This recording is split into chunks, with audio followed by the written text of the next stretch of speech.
bin ein Berlin.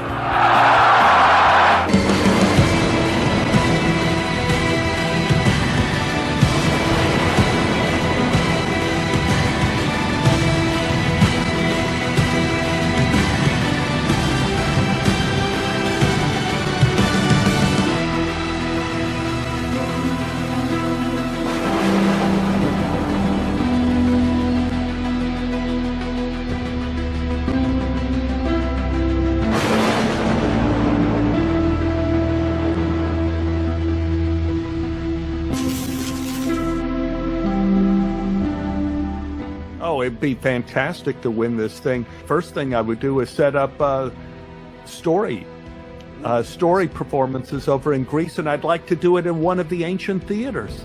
Why would I not want to be able to go from Marathon to Athens and trace the original steps? Going to Greece with my wife and my family and having a great time. Let's win this. Just like in sports, I'm sure Jim would say the same thing. You don't play for individual awards. Oh, yeah, I'd love to be able to say I beat all these guys. I'm trying to go to Greece. I'm here to win the whole thing. I've come here to chew gum and kick ass, and I'm all out of bubble gum. It really is about winning. Yeah, heck yeah, I'm here to win it. And I'm here to do my best. Everybody has some pride. Victory has 1,000 fathers, but defeat is an orphan. I plan on winning tonight. Here doing mental push-ups. Winning is really important. What's even greater is inspiring. That's what you do with this show. Well, you're in it to win it, or why be in it at all? I'm about winning. I think I'd be more interested in the prize. It's about the prize. I am here to go for the gusto. Why are you keeping score if you don't want to win? 102 Hall of Famers. And because I'm going to win it. We all want to win. I'm here to win. Of course, I'd love to win. I'm always in it to win it, Avi. I'm definitely in it to win it. I've already won. I hate losing. I want to go to Greece. It's about the pride. You don't want to come in second. You want to be first. Well, of course I am. I don't do nothing to lose. Yes, I do. Of course I do. I want to go to Greece. I have a newborn daughter. I'm here to win it for her. Wouldn't be on here if I wasn't going to win something. Yes, I'm going to win it all, man. I'm winning it all, baby. Going for it. Party people! That's right. I'm here. Nothing better than The top. We're all going to give it 110%. We don't go out with no losing mentality. I'm here to win. Yeah. Yes, I'm here to win the whole thing, man. I don't get in the ring for losing, man. I'm like in the ring right now. To do the best I can. Looking forward to it. But I am here to win. I'm here to win it. If it has competition in it, I definitely want to be the one to win it. And have to want to win this thing. The Moni always gets his man. I'm going to win. I don't play. I just win. Why not? I've been to Greece once. I'd love to see it again. Of course. So yeah, darn right I want to win this thing. Just say this, Avi. Winner, winner, chicken dinner. And I want to take away that chicken dinner. So yes, I want to win this whole shebang. Listen, I got the whole pride of my family riding on tonight's event. The most dangerous place on this show is between me and that prize. That's all I'm going to say. I'm a winner. I was born a winner. I didn't come here to lose. You had me at Greece, baby. I told you I've never been. Everyone's here to win. Would you want to win this entire thing, Mr. Douglas? Most definitely. I love it, guys. I'm a bad man. Yes, you are. I can fight. But I'm here to win this entire TKN celebrity game. Are you here to win the entire tournament, my friend? I don't play unless I'm going to win. Winning is not an option. I got to be a legend because I won. Yes, it would be lovely. So yeah, I'm here to win it, damn it. I'm here to win it. I didn't come here to lose. I mean, why not, man? I mean, my wife loves Greece. Hey, I'm not here for a participation trophy. Definitely here to win it all, man. I don't know anything but winning, so let's go. If you ask me if I want to win, I always want to win. Anytime I can get a free trip to Greece and $13,000, I'm in it. If I win, I would be over the moon. You know, winning isn't everything. It is the only thing.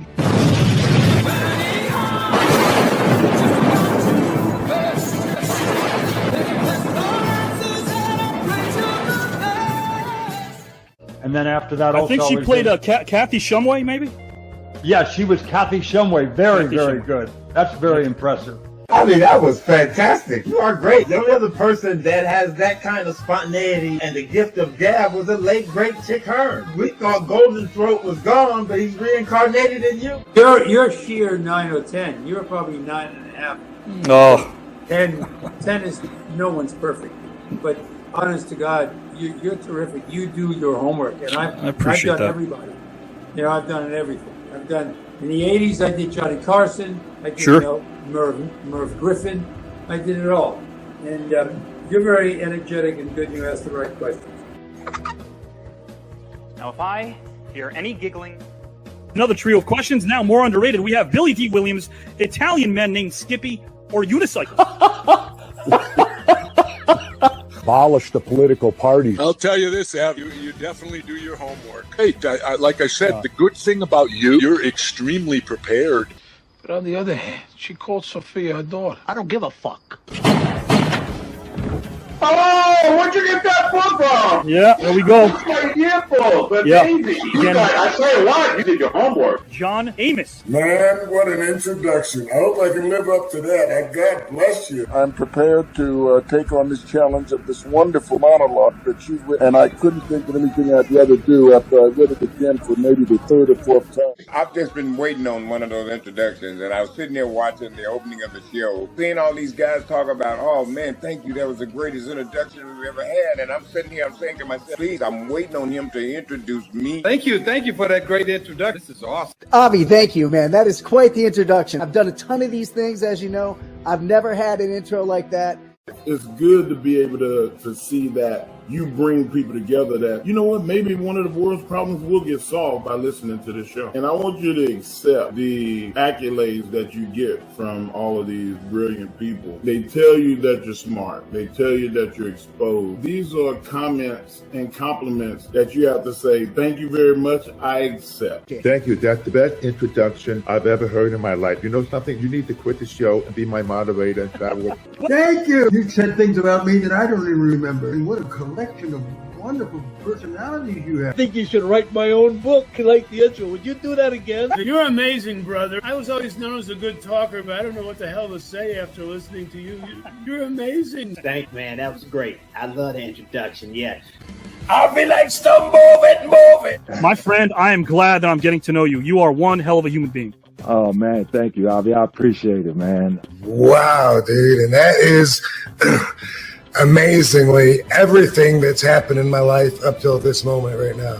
I did. It's so unusual to be engaged in what everybody else is saying. Because when you could stay on and do this, I could have stayed on for hours more.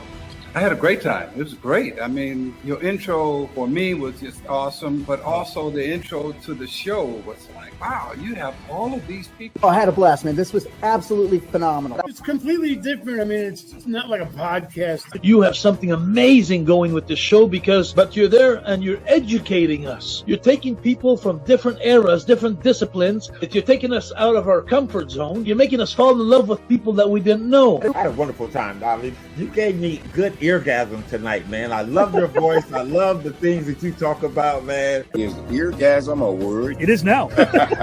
I may have had great intros, but I shall never have better. Wow, man, you need to go everywhere with me with that intro, man. Holy smokes, Avi. Where did you get that information from? Welcome to the show, my friend. Of my face, even when I came on, I'm just like in awe. Avi, thank you very much. That was absolutely beautiful, man. Oh my gosh, I am overwhelmed.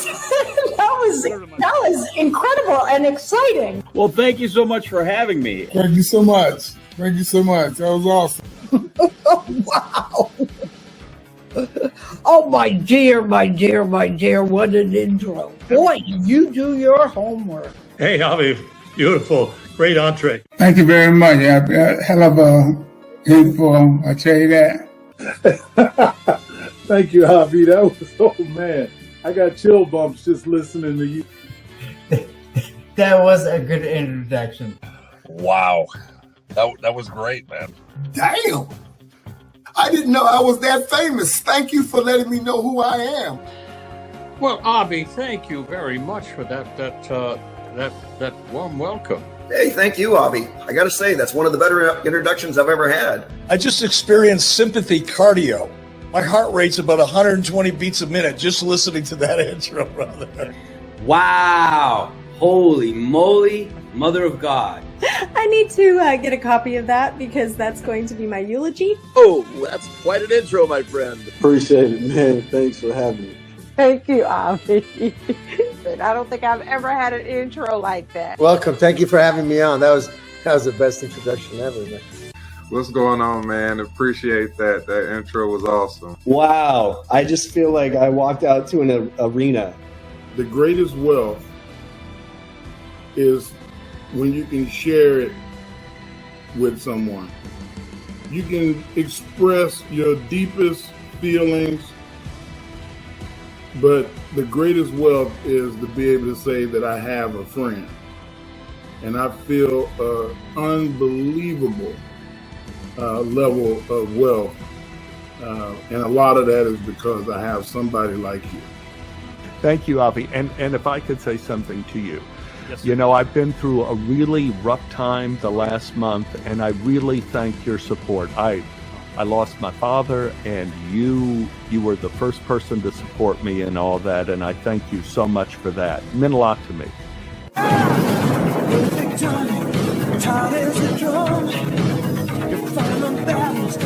Did you find the technique itself helpful when it came to observing your scene partner staying present instead of strictly relying upon memory? It's a great question, Avi. I really enjoyed this, man. You're a smart guy, and you ask really good questions. And last name Mantegna, first name Joe. Joe, welcome, my friend. I think I have whiplash, Avi. Thank you very much. What a hell of an introduction. That was cool, man. I don't even think Michael Buffer did it better than you, brother. I stand in awe of your memory and your ability to rhyme. What an incredible introduction, Avi. That is probably the best introduction I've ever had. Jake Roberts, my friend. Wow, that was scary. I am so grateful for our friendship. And you know what? You appreciate things in people that make such a difference. This is different. I don't even know where you come up with these questions. You're so innovative. I love it, man, because it got me thinking. It was intellectually stimulating, which is a unique thing in this world of ours today. I had a fabulous time. Thanks for having me on the show. And Avi, great job. This is interesting and different. It was awesome. It was really great. Wow, thank you. What an amazing introduction. And I really enjoyed every minute of it, man. Thank you so much for having me, and I'm just happy I made it to the next round. And you, Avi, I have a great deal of respect for your resume as well. I mean, I've done many interviews over the years, but this has been one of the most fun by far. Well, thank you very much. I can't think of a better way to begin the new year than with you. Have fun tonight, my friend? Yes, I did. People are willing and open.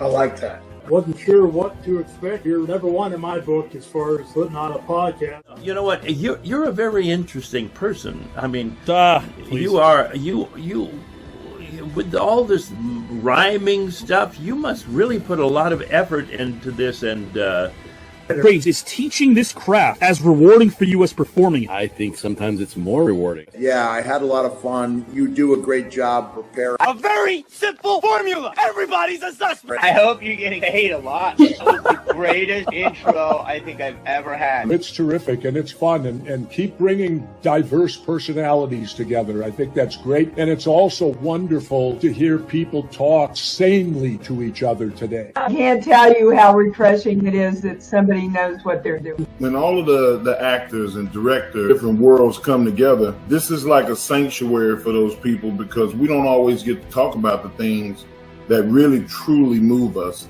I love this show because it makes me feel. Brother, I'm going to take you with me everywhere to get an introduction.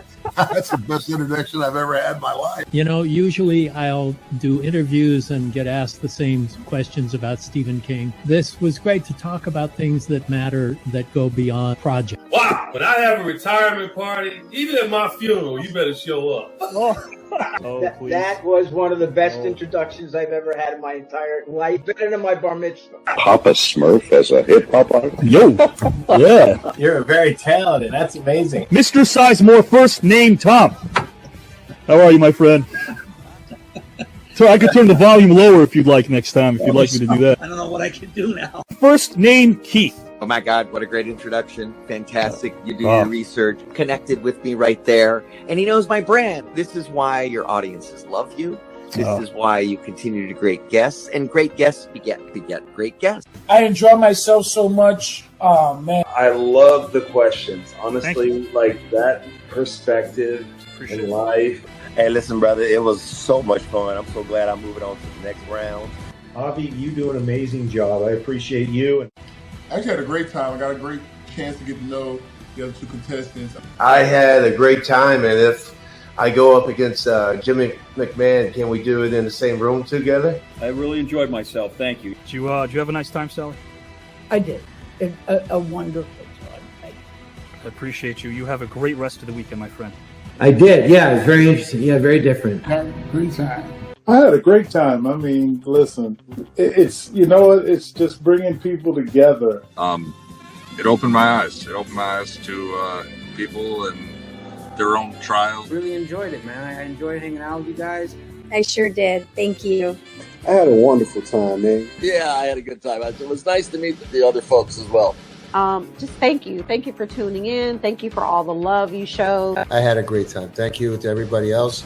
Been very kind, professional, and I'd love to be on your show anytime. I did. I appreciate you guys.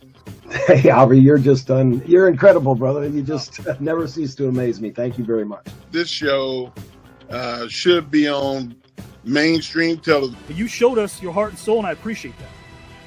Thank you. I appreciate it. And I really do love what you're doing. I respect you a ton. Can't wait to talk to you soon and work with you as well.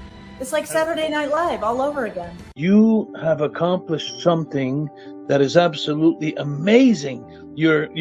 It's amazing. There's no words to describe what you are doing. You are getting the best out of everybody, out of every discipline, and you're putting it out there and sharing it with everybody that, you know what? Your show should be in every school.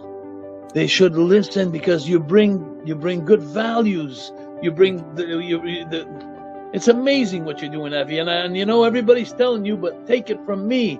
What you are doing is educating. The world is a better place thanks to you.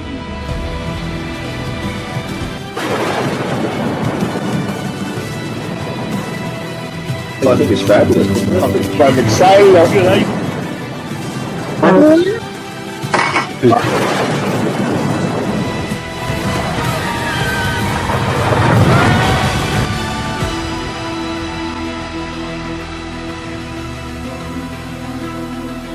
Damas, caballeros, ladies and gentlemen, I am sure you can feel the tension. I am sure you can feel the energy. Guys, it's palpable. Tonight, so much on the line. I want to welcome you to the green room. Tonight, guys, we have an action-packed, stacked, amazing show. We are going to have an amazing matchup with Pete Sharpey and Joe Rizard. And you're probably wondering what is at stake. What is at stake? I'm going to tell you guys what is at stake. What is at stake is a chance to enter the third round, guys. The third round. Do you understand that? The only time, that's it. No more opportunities to enter the third round. That is going to happen tonight. And the loser, guys, the loser is going to go right to the second chance bowl. Guys, think about that. The third round, that is prestigious. That is special. I mean, that is something that we are all fighting for. I'm just entering the second round, and baby, guess who won 30 points this past Wednesday? Yeah! That is what I'm talking about. Because you know why? This face right here is resilient. All right? It is resilient. It goes forward and finds a way to strategize and go for the juggler, go for the goal. Okay? That is right. Howard Kojavo, sincere today. Howard. Please remind the masses how long it took you to get 30 points. Because guess who made it to round 3 the first time she played the game? How long did it take you to get to 30 points? Oh my God, you're sitting here bragging about that. And there are 3 of us in round 3. Right? It is a marathon, not a race. On this, because of the fact that it's a marathon, right. These people are going to get behind me even more because that adds to my story. That adds to my journey. You already got there. What aspect of your journey? Where you keep fighting with everyone. First you fought with John over Mindy, and that led to a whole thing. And now you've got this whole with JW. Oh my goodness, Howard. Are you even going to be able to concentrate? And you have so much riding on your match with him. It is the first officially announced match of round 2. We don't know when it will take place. It is Happy Saturday night, everybody. Happy Saturday night. Speaking of points, guess who has 29 points? This girl right here. When you talk about the highest stakes tonight, guys, we have a monster match on hand tonight. We have someone going into the 3rd round, and then we have a second chance bowl going in tonight. We have someone that's going to go into the second chance bowl tonight. But this girl has 29 points, and then Howard. Really? You're going to brag about the points you have when you've been negative how many points for how long? Really? You were negative like 200 points? I don't know. Negative like 200 points. And then you drug Avi into this thing? Really? I didn't technically drag him in here, okay? I didn't. That was that little snithering snake called JW. That is the person who dragged him into this whole thing. I would have been perfectly fine. You could have dragged him into this.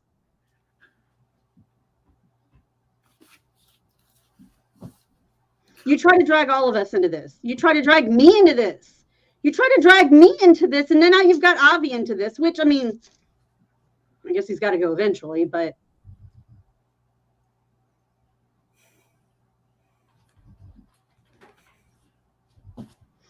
either way, I've got 29 points going into round 2, and we've got a big match on hand tonight. So, happy Saturday night. It is going to be an awesome night on hand for everybody to see. I'm excited. Are you excited? Are we? I'm just wondering how you feel about it. I'm feeling really good about my 29 points because I have been doing really well winning my points, doing well on Wednesday night, showing everybody what I made it of, winning some tournaments, winning the challenges. Winning? You haven't won nothing. And you talk about dragging people into something? Drag? Give me a damn break. Nobody wants to hear you. Hell, this is my show. I'm the only red anyone wants to hear. Mindy McKinney. You used to that name because that's what you're going to have.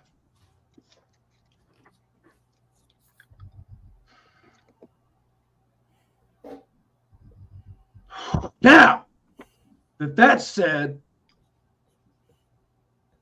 I appreciate everyone joining us, and I'd like to say hi to my round 3 compadre, Miss Giselle. The only 2 that are around 3 now. You guys, y'all got plenty going for you guys. I know, Howard, you remind us like 2,600. Now you're favorable 32, thanks to the John Red Challenge.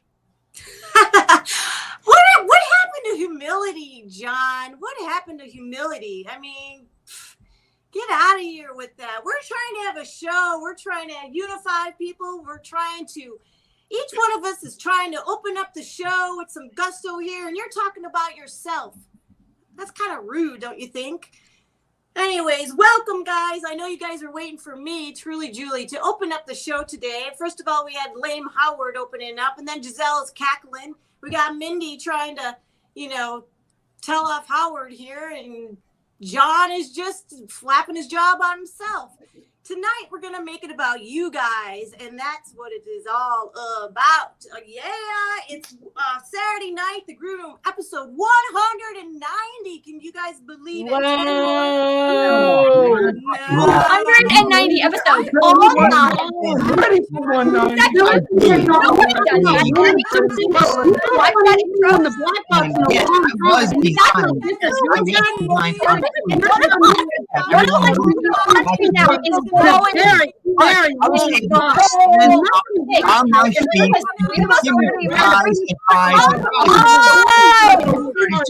One of us. That is what we call the How about those? We have a black box. So many exciting things are happening right now. You have to be here to watch it on Facebook, on YouTube. You know what you need to do. Your friends know. We all know this. We all these amazing shows that are so important. No, we have it. The Green Room is so incredibly. I to claim that name in a long time.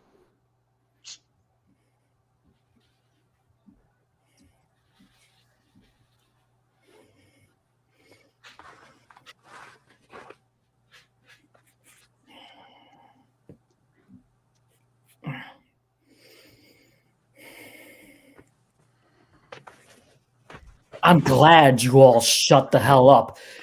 Tonight, the stakes are super huge, and you all are all this about yourselves? What the hell's wrong with you? Do you understand what's going on tonight? I only want the moderator on here. What? She can't judge. There will be bias if she judges. But I have a solution. Julie can moderate. Does that sound acceptable? I accept. I agree.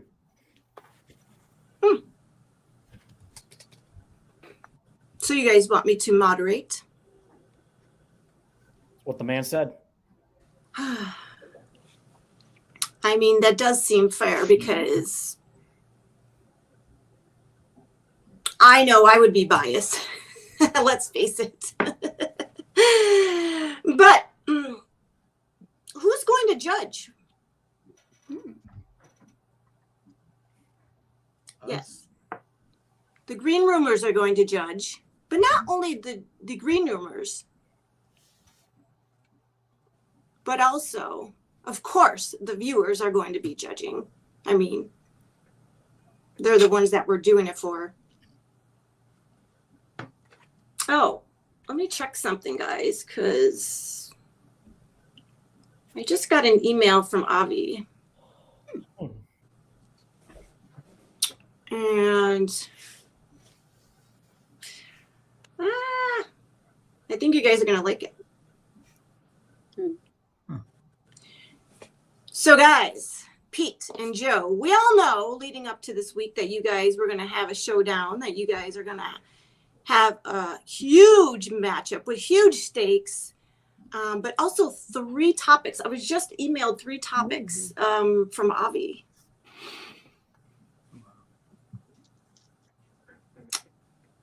Pete, maybe you'd like to explain what the stakes are for this, because they're huge. Would you like the honor of explaining that? Would I love the honor of explaining? Of course I would love the honor of explaining it, Julie. We're here tonight because Joe and I are going to debate 3 topics that we have no idea what they are. But the winner goes on to round number 3. And the loser goes to the Second Chance Bowl. And let me tell you this, Julie, all the Sharpies out there of the world who are huge fan of mine, and my fellow Green Roomers up here, Pete's not going to the Second Chance Bowl. So, Joe, I hope you stick around afterwards so you can vote in your next opponent in the Second Chance Bowl. It might be Phil. I think I'd like that, Phil. Oh, because I got my Phil. I think I'd like that, Pete. Beautiful. He is on tonight. Yes. Check out those mugs. What do you guys think? Who? I don't know. This is going to be a tight match, I think. It's not going to be tight with me. I mean, I know so? everyone out here has their bias against me, but everyone is just so jealous of me and what I bring. What I bring to this. They're jealous of you? Everyone's jealous. So, Julie, why don't you explain the rules before we get on? Explain the rules. What do Joe and I need to know? Yeah. So, yeah, you guys are going to get 3 separate topics. You guys have not been briefed on these. I just received them myself. So, we are going to go one by one with each one of these topics. You guys, Pete, Joe, you guys will each get a topic. You will talk about your topic. There will be, I believe there's going to be there's going to be a time clock on that. And when you guys are done, the viewers and the green roomers are going to vote on who resonated the most. Like you've seen in kind of like, we're going to go old school a little bit since you guys weren't prepared at all.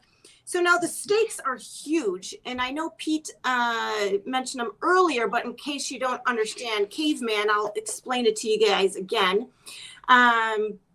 Yeah, the winner of this matchup will go to round 3, which is huge because we only have 3 round 3 competitors yet. Of course, it's Kelly White and Giselle and John Red here, Papa Red. And then this will be the last time, you guys are witnessing the last time that somebody will be able to go into round 3. So that's huge. Don't you guys agree? That's huge. Very. The loser will go into the second chance bowl.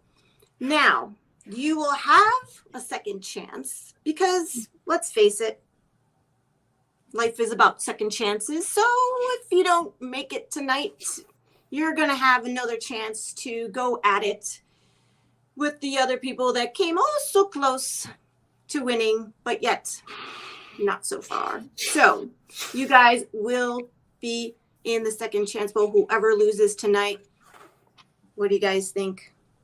I'm ready. These stakes are high. Extremely high. Line. There's a lot on the line. Joe, don't hold back. No, Pete. Don't hold back. Julie? Yes. Maybe it's time you start putting the green roomers in the back. All right. Are you guys are ready? We're ready. All right. All right, let's do this. Let's start taking people off. Let's get rid of Howard Collado for now. Bye-bye. Giselle, we'll see you in a little bit. Mindy. Papa Red. We'll see you in a bit. Now. You guys ready? I'm ready. So, alrighty, we got these hot off the presses. We have some topics here. And the first topic we're going to talk about, guys, is something that's been pretty controversial for like a few years now. And people seem to want their fair share in things, including getting paid, basic income, living, basic living. So we're going to talk about, the first topic is, should the United States implement a universal basic income? And we're going to have Joe go first. Now, you guys can, Pete, you can rebut. So put your index finger up if you want to rebut something, and then I'll come back on and you'll have that ability to rebut. Okay? Okay. Alrighty. Joe, are you ready? I am ready. Alrighty. Let's go. So universal basic income is something that has been founded in 2020 when Andrew Yang went on his campaign. This is something that has been spinning just recently in the United States, where we're hearing about this, and was brought to the news sources by Humanity Forward. This in particular, what it can do for the positives is it can protect people from sluggish growth in the workplace. It can make people want to stay at a certain income, and it can also help people be able to get a constant inflow of money, because UBI works as an interval-based payment that the government sends you each month. It is fixed. It cannot go past that, but it can allow you, if you need to, be secure in knowing that if you want to stay at your job, you can stay at your job. But if you need to leave and are in a harmful work environment or want to wait for a better job, there is going to be no problem with you actually bringing yourself into that. And on top of that, it can also allow you to have a better opportunity when a better job comes along, helps you educate yourself on how the economy works and what that means to you. But it also can reduce gender inequality in the way that it allows people who are making a fixed income in a business, say, if it's more male-centric, they're allowed to earn as much as, if not about the same as, the person who is male. But let's where we detract from that and divide that and see where it can be a problem, and why we should be more careful with this is that instead, sometimes what it can do, depending on how the state works in its income, it can increase that poverty line that people say that doesn't exist by a very vast margin. It goes to take the 2/5 or the bottom 2/5 of what that is being earned in the lower class and instead push it up to the higher classes, which is why, in effect, it would be good, but it may cause problems because all the money that's supposed to be going downward to help the poor and make there be equality changes and gives it to the rich instead. And that's why I think, while there is good, it needs to work differently. Okay. Thank you, Joe. You made some strong points there for why the United States should implement a universal basic income. Now, Pete, it is your turn. Are you ready?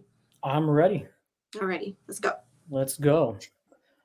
All right, Joe. I was actually going to raise my finger to rebut you, but then I figured, you know what? Let me get my counterpoints going. You brought up Andrew Yang, who used the idea of universal income to gain votes. And guess what? That didn't work.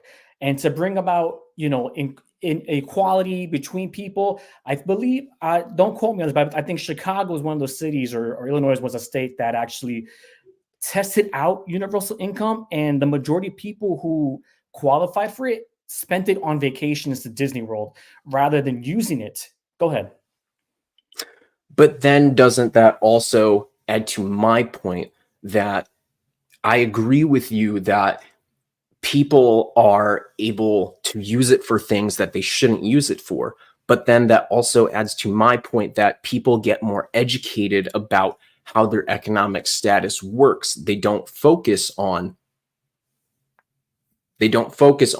what they're doing in terms of they're spending it on more things. They're realizing that they have to be more conscious of themselves in their decisions. You go. Okay. Now you're just flip-flopping what you just said prior. So, okay, so we're going to bring it back. So yes, so you're coming up with the point, which was my point, that universal basic income is not going to work.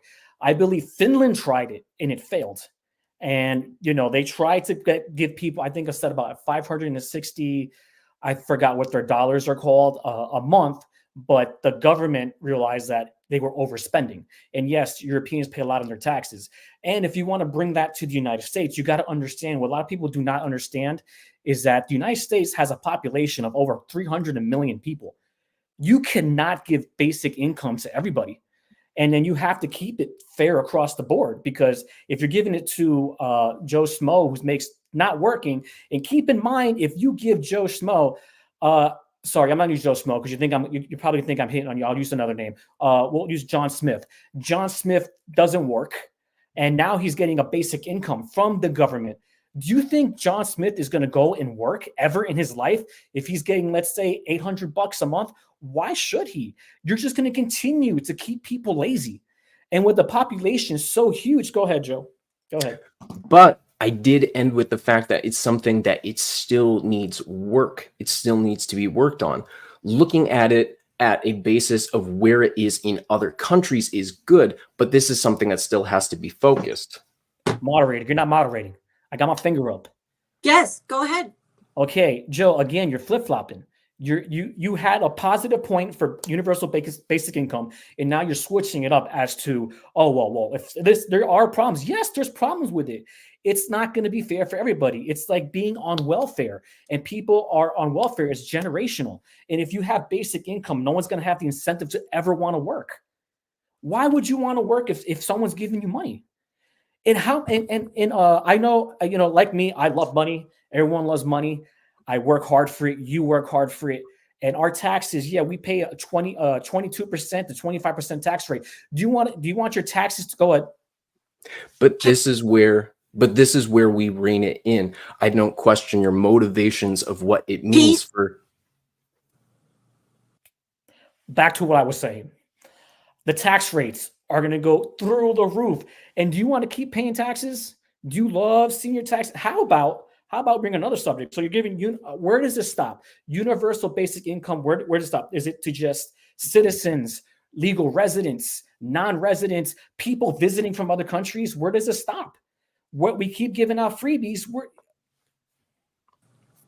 But we have to rein it into what it is about and not use the context of another person. We have to look at it from different sides to see how it can work and then finalize it to the end point, not just specific one thing.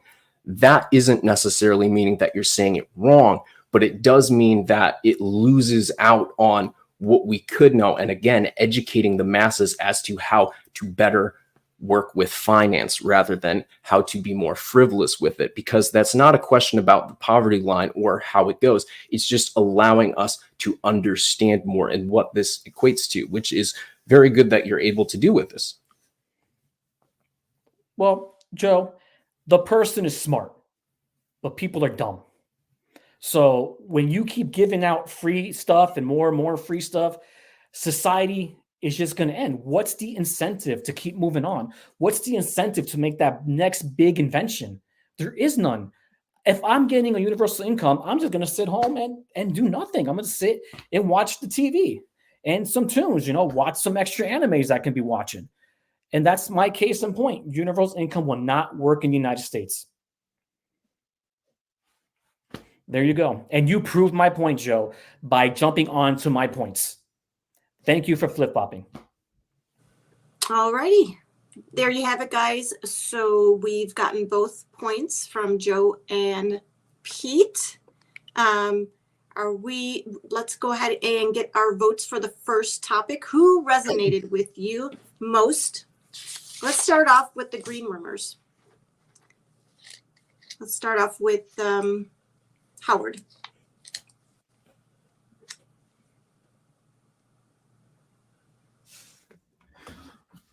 Really amazing action there, guys. Back and forth. So I'll keep this brief. Joe, I loved the fact that you said it'll reduce gender inequality. But essentially what really won me over was Pete's point about what's the incentive to innovate. So much of this country and the essence of this country is about innovation, right? So what is the incentive to innovate is one of the points that Pete made. And that's why I'm going to go with Pete. Okay, we have one vote for Pete. And let me remind you guys, the viewers, get your votes in now, and we will tally those up. So we're starting off with one from Pete. Thank you. Mindy? First of all, this was an excellent first topic. Strong points from both of you, but I do have to agree with Pete, because if where does it end? Where does it end? Strong points from Pete. My vote goes with Pete. All right. Another vote for Pete. Thank you, Mindy. And Giselle, thank you for tallying in the back. Let's see, Christopher, okay. Let's go to John. John? As much as I hate to have the same opinion as Miss Mindy McKinney, Pete, what you did was you broke down some of the issues that come along with just giving out free money. You said people are smart, but the person is dumb. I'm going to give my vote to Pete this first round. All righty. Thank you, John. That's another vote for Pete. Pete has 3 so far. Let's bring up Giselle. Neither of you went into the fact that UBI will be very resourceful and helpful when people begin losing their jobs to AI. The largest employer, the largest vocation currently in the United States across a majority of the states are truck drivers. And they are very much in danger of losing their positions, not in the very near future, but yes, in the future. There have been many experiments on many different levels with UBI, including some with teenagers in Louisiana, helping them to learn more about finances and money. And because Joe brought up that point as well, my vote is going to Joe. To Joe. All right. Thank you, Giselle. So I'm going to remind you guys that Green Rumors points are 3 apiece. So Joe is at 3 and Pete is at 9 right now. Alrighty, let's go ahead and get the votes from the engine, the thing that makes this place go. What do we got here? So I believe we have, let's see, some votes coming in. So Jeff Jr. votes for Pete. It's 1. Giselle is tallying in the back. We got Lewis, another 1 for Pete. Thank you, Lewis. Julie Hall voting for Pete. Mary Lloyd voting for Joe. Thank you, Mary, for tuning in tonight. Martha Ristano. Joe didn't say it would work. He said it had a good idea, but wouldn't work in its form now. Joe gets my vote. Thank you, Martha. I think that's a bias vote. Okay. Okay, Takia is voting for Joe. Thank you, Takia. Great to see you. Lester Cook is voting for Pete. So another vote for Pete. Natasha, after hearing what Giselle said, I vote for Joe. Thank you, Natasha. Wait, Giselle's not supposed to sway your vote. Well, Jeff Reeder votes for Pete. Thank you, Jeff. Thank you, Who Jeff. else we got here? Dion. Thank you, Dion. Going Pete. Another vote for Pete. Mary is voting for Joe Rizart. Thank you, Mary. Awesome, awesome. Justin, hello. How are you tonight? We got another one for Pete. Phil Donahue, Pete all the way. So that is a vote for Pete. You seem scared, Pete. Is that true? Scared? I don't think so. Look at the votes. Allison, yes. So a vote for Joe. So Allison is voting for Joe. Thank you, Allison. Chad, gotta vote Pete. Thank you, Chad. Chad is awesome. How are you guys feeling right now? I'm feeling pretty confident. I'm feeling great. I'm feeling very good. All righty. Let's see if we have any more votes coming in right now as it stands. We got, let's see here. We have, let's see, let's talk. Okay, so we have Pete at, what do we got here? We got Pete 18, Joe at 9, but we're going to continue the tally. Let's continue talking about this topic a little bit more, you guys. It seems to resonate very passionately between both of you guys, and both of you guys had very strong points. I know at the end there, it seemed like you guys were kind of putting up your rebuttal finger a little bit more. Was there anything else that you wanted to talk about? Yes. Before you do, Brian, let's see here. I have to say I agree on both points. They both made great arguments. Have to give Joe the win for me. I agree more with Pete, but Joe won me in the end. And that's what really, having our tournaments and having talking points is about. Sometimes if you agree with somebody else, they may resonate with you. So thank you, Brian, for explaining that. Always great. Another vote for Joe. Christopher, this was tough topic. And though both Joe and Pete made good points, Pete made the stronger point. Thank you, Christopher. We appreciate you and your point of view on that. Elise is voting for Pete. Thank you, Elise. Awesome. And let's see what else we got. Ramon with voting for Pete. Another vote for Pete. Julio is voting for Pete. 110%. Wow, that's a lot of percentage right there. So thank you, Julio, for tuning in. Hope you're enjoying it. Kelso, is that how you pronounce it? I love your show. Thank you so much. Thank you so much for tuning in. Ed. Hi, Ed. How are you today? Joe is the man. My vote. So another vote for Joe from Ed. Thank you, Ed.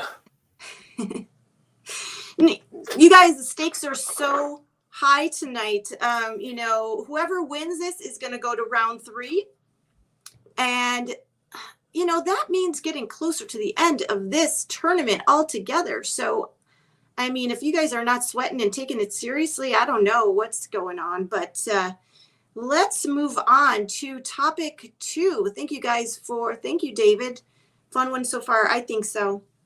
Let's move on to topic 2, guys. I like that one.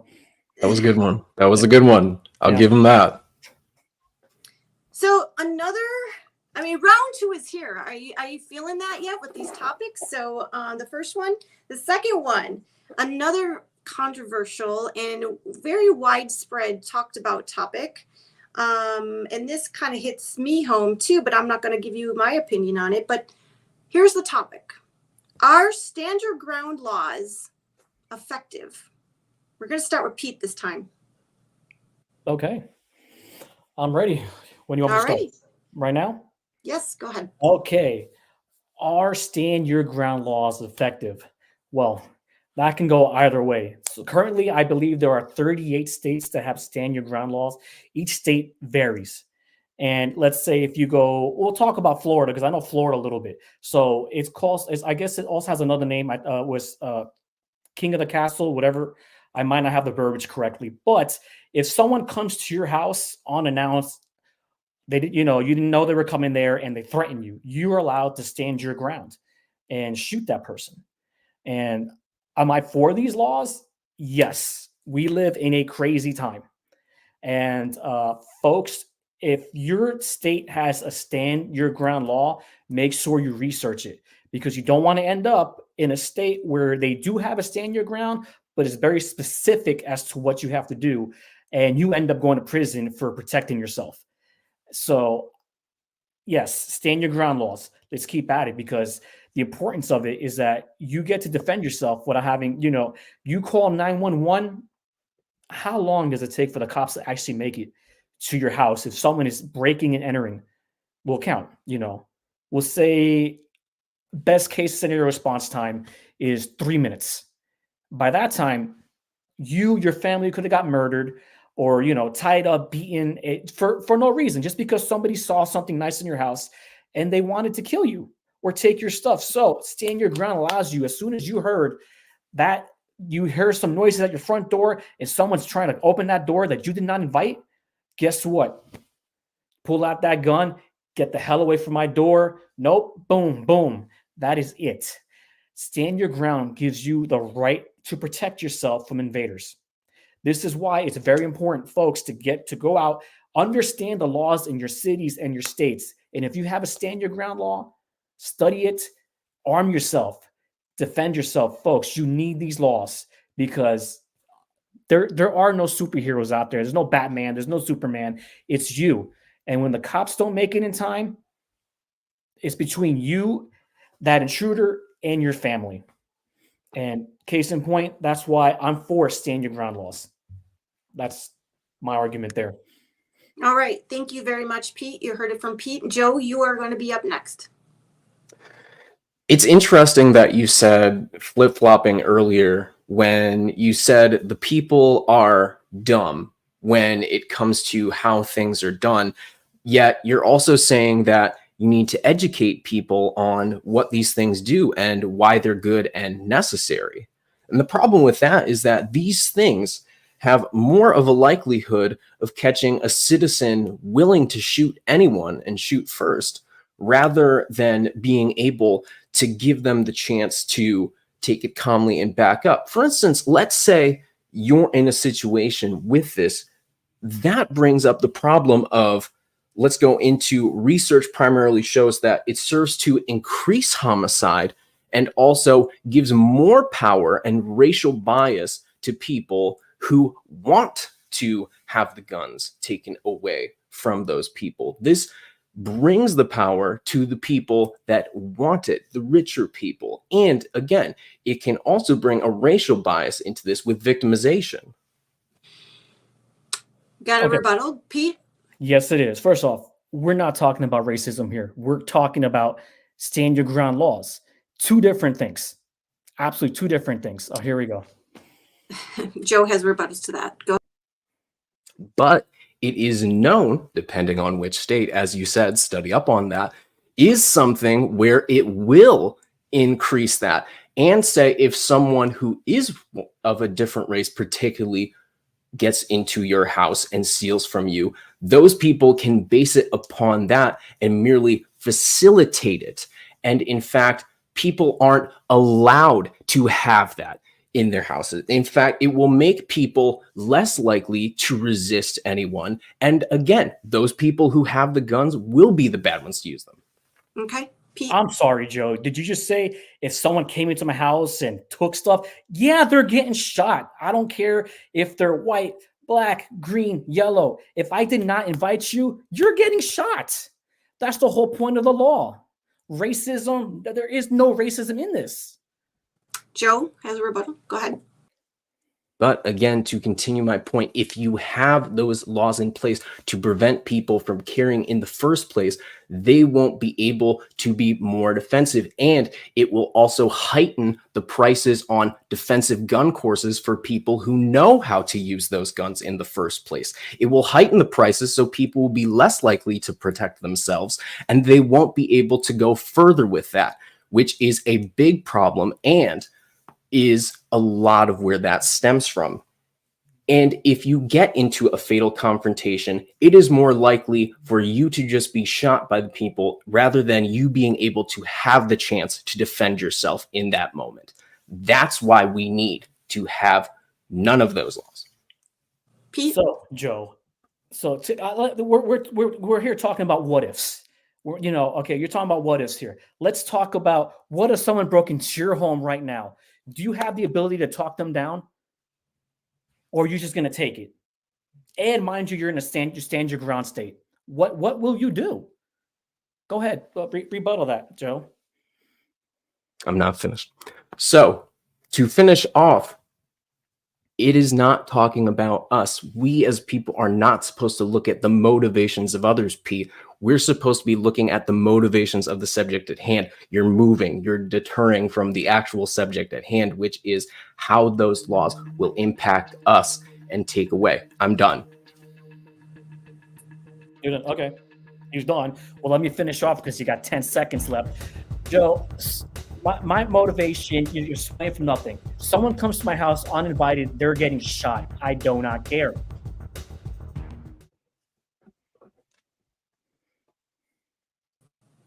All right. Well, thank you, Pete. Joe, it is your turn to discuss the same topic. Go ahead. But again, to finish out, people can't easily resist if they have that. They will have their time taken away, and they will also be in an easier position where people can discriminate and use that against them. I don't want to be on that side. Alrighty. And Joe, are you ready to talk about your point of view on that? When would they like me to? Yes. Are you ready? Yes. I am ready to talk about that. When you're put in And I've been put into positions where I've been in areas where you can't defend yourself because those laws are in place that detract from that. If you are unable to be in that position where you have a weapon, or even if you do, and there is a chance to defend yourself or there isn't a chance to defend yourself, it varies. It varies from situation to situation.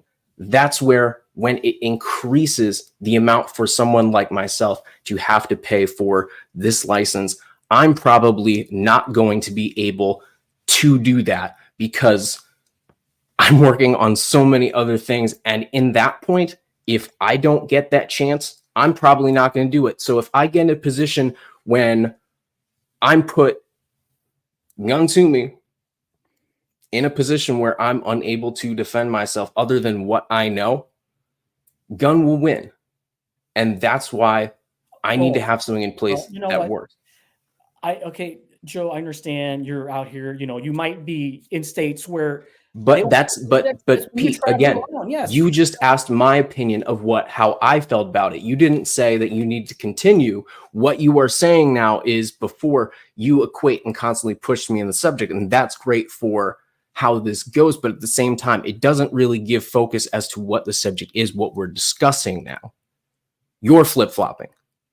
I don't believe I'm flip-flopping. I think you're just. Are you nervous? You're just all over the place with this. Are you nervous? I believe everyone. You seem nervous and hiding behind those glasses. You know what? The only person who wears glasses is Avi. Take them off. Joe, I've been do you on have this to for about hide? 3.5 years now. I've been wearing sunglasses. It's my thing. But It's people your love thing. it. That's great. It's time to vote. It's Julie, time to get out vote. of But here's the thing. If you want someone in the third round, you need someone who actually has that momentum, that push. You can't have something where you're just saying different names and places and people. Alrighty, glad that you guys are catching up, but it is time to vote. So let's go ahead and bring in John Red first.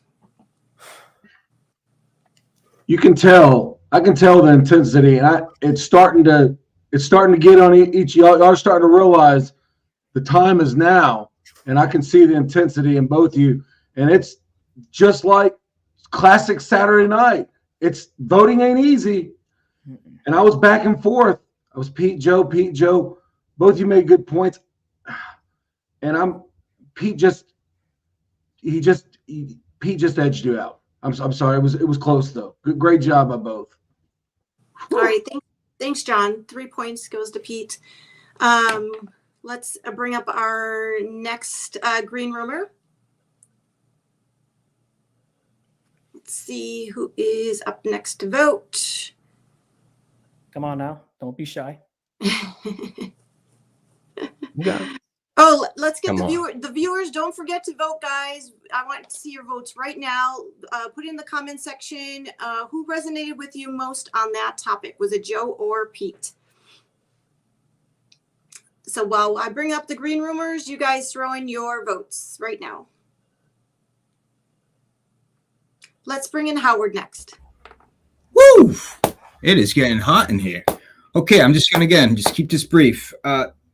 Pete, I understand what you're saying. I understand what your point is. The only thing is, it was just a point. It wasn't plural. It was a little too one-dimensional for me. Joe, you tried to highlight a bit of the nuance of this topic, perhaps change gun legislation. And the other point was you might get shot before, the person even, you have the ability to defend yourself. So I'm going to go with Joe. All righty. Howard votes for Joe. Let's bring up Giselle next. Pete, you accused Joe of only pondering what ifs, but you were doing the exact same thing in your topic, and Joe brought up stronger and more varied points. My vote goes to Joe. Vote for Joe from Giselle. Let's bring up Mindy. Joe, I have to completely disagree with you. You were bringing up different laws. Pete, I agree with you 100% about the law because you talked about researching the law. And that's the entire point of it, is a responsibility to know the laws of your state. So my point goes to Pete on this one. All right, another vote for Pete. Thank you, Mindy. Thank you, guys. Alrighty, let us see who else is, you guys got your votes in? You guys, let's see what the viewers are going with right now. Come on. Let's Come get on, this. Joe. How you feeling? How you feeling, bud? It's getting, looks like I'm feeling running pretty away. confident. The more you have that, Yeah, Chris, the thank more you. I'm going in for it. Joe. I am ready. Let's see it. Because Bring it the in. masses obviously are voting for Yes, Pete. they are. But do they want the right one? Natasha, Well, vote stay out for of this. Joe. Joe and I are talking right now. Joe, how is it feeling? I mean, Alrighty. you Kayla thought Gomez, to welcome. come I on understand here both sides. I'm and going to go win with Joe on and this just one. So like we have a vote for Joe. Thank you, Giselle. I won't interrupt you, Julie. Go ahead. All right, thank you. Surprised. All right, thank you, Kayla, for tuning in tonight. Let's see, who else have we got here? What are you thinking, Pete? I'm thinking. What do you think winning about this comment? I am Does winning it look this. good? Does it look good? You know why? That's right. Go ahead. Come on. Let's pull up the votes. Yeah, come on, Julie. They Let's see ain't those playing. votes. They are not. That's playing. right, You know Ramon. why? Yeah, you know why, Ramon? Because the stakes are so high, and they The stakes know are high on this one. They're extremely high, and Pete is gonna be super high tonight when I win. You're gonna be okay. Well, you guys are at each other's throats. Let's see some more votes in here, guys. Bring the votes in. If you're voting, vote now. Yes. Please vote. Vote for who Yes. you're going for. Votes coming. I'm Let's begging go, you to folks. vote. We know you're out there.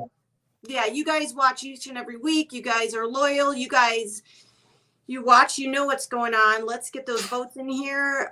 The future really depends on this. The future for either Pete or Joe tonight. It's very high stakes affair tonight. Whoever wins goes to round 3. Whoever loses goes to second chance bowl. So let's get those votes in, guys. Let's see. Is Julie Hall in there? Jeff Jr. All of you people, vote. Vote. Elise. Come Where are on. you guys? Vote. Come on. Vote. Let's see if there's some. There we go. David Downs. Thank you very much. We're voting for Joe right now on that topic, on topic 2. Thank you, David. Appreciate you. Another vote for Joe. Alrighty. I bet you guys are getting a bit nervous here. Let's keep them coming. Yeah, let's see those votes coming, guys. Come on. All right. How's that looking for you, Joe? How is that looking? Look at that. Looking pretty where am I well. at now? I know it's commutative and anything could happen, but right now We're I think close. my chances are great. My chances are great. We're close. The votes were closer above. Somebody just needs to copy. All right. Let's see There here. we go. There's Pull a up vote some for stuff. Pete. We got Jeff Reeder voting for Pete. Thank you, Jeff. That's Pete. Gary Dondo. Thank you. Pete, Thank vote. Julio, Pete, 120% up. Now he 100. went up a bit. He was 110 before. Now he's 120. Another Pete. I'm always bringing those numbers up. Another Pete vote. Mary, Joe has my vote. Thank you, Mary. I vote for Joe Reserve from Michaela Red. Thank you, Michaela. Julie Hall voted for Pete. Okay, thank you. Lester Cook, thank you. Pete. Pete. You only get one vote for that, though. Alrighty. Ed, Pete has my vote. Couldn't agree more on protecting property and family. Thank you so much.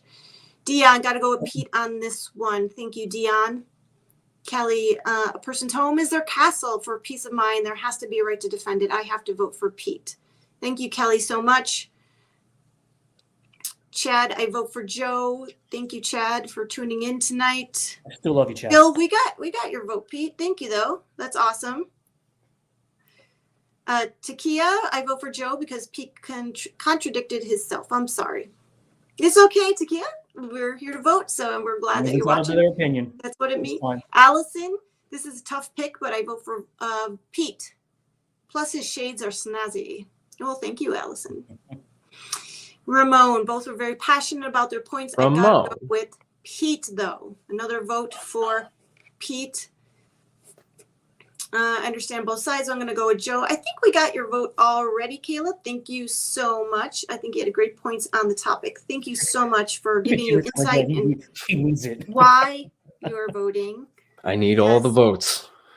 And thank you again, Giselle, for tallying in the back. Please vote for me on this one. Alrighty. Do we have all the votes in?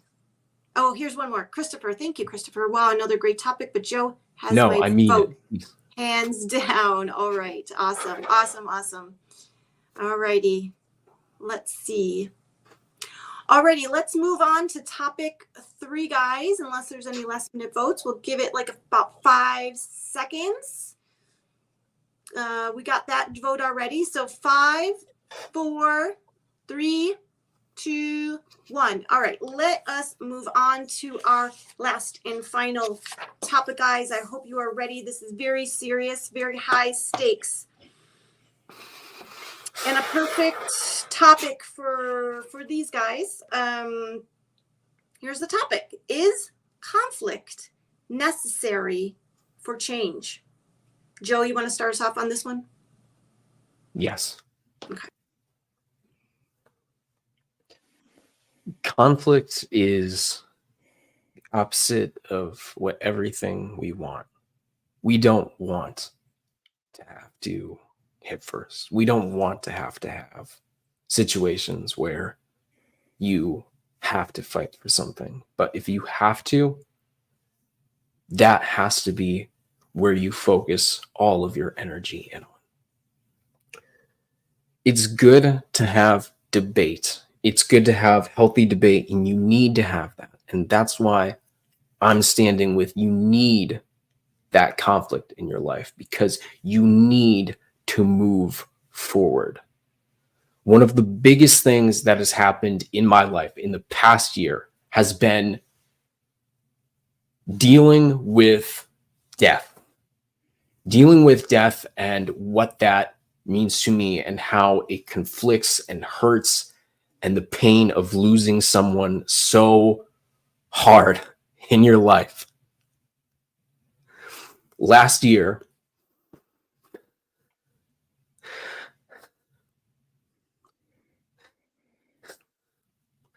I dealt with the death of my grandmother, who was someone that meant so much to me, and I still to this day deal with realizing that this was someone that meant so much and parented sometimes in ways when I wasn't parented, but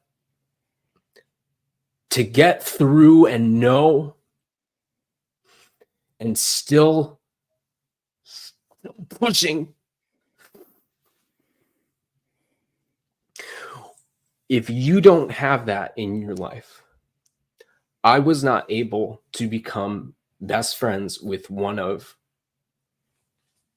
the most sincere people in my life, who is still to this day not just a family member, but is my boss. To deal with loss on such a personal level, if I didn't go through that and that hurt and that pain, I wouldn't have been able to help them with their grandparent when they passed away, to understand what it meant to have someone that is a person placed in your life that works through you, puts their energy into you, someone that is not just a lifeline, but is a friend, the person you turn to on the phone, the person you call up when you need the most time, the person that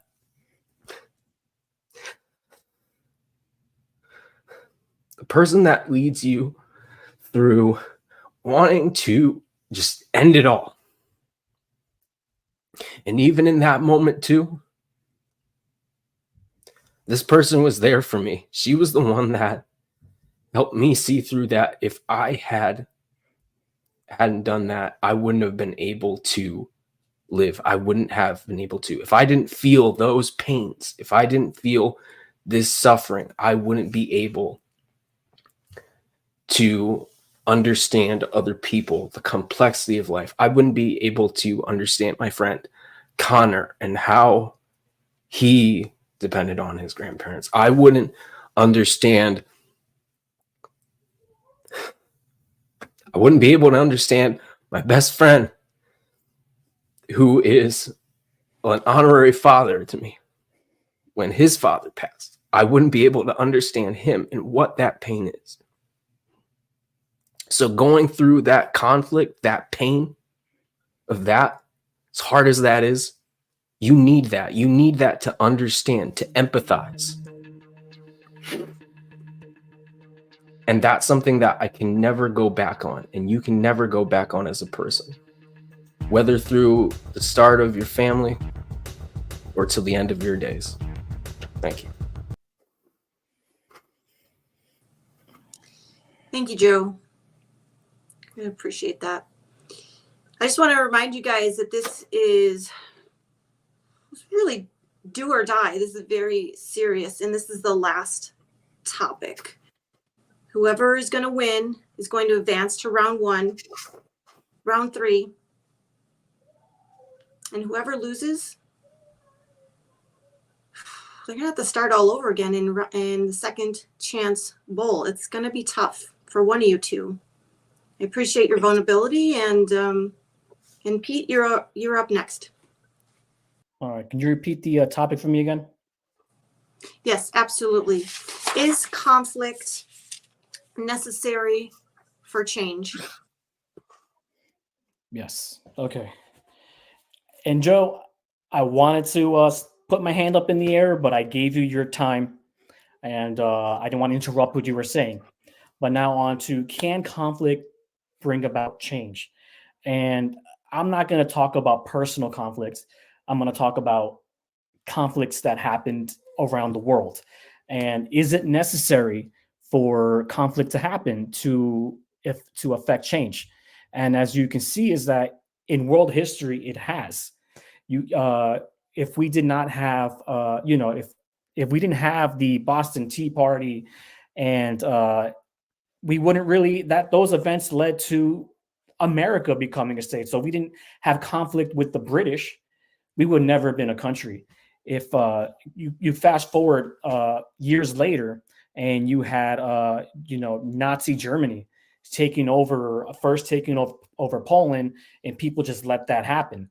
So when conflict happened, when certain countries were being affected by it, that's when the conflict happened, and that's how change affected that conflict. Because if no one was willing to get involved with that conflict, the Nazis would have ran wild all over Europe, and maybe even the Americas. And in the future, you have Vietnam conflict, you have the Korean conflict. You also have conflict going on about protesters who are trying to change, world situations.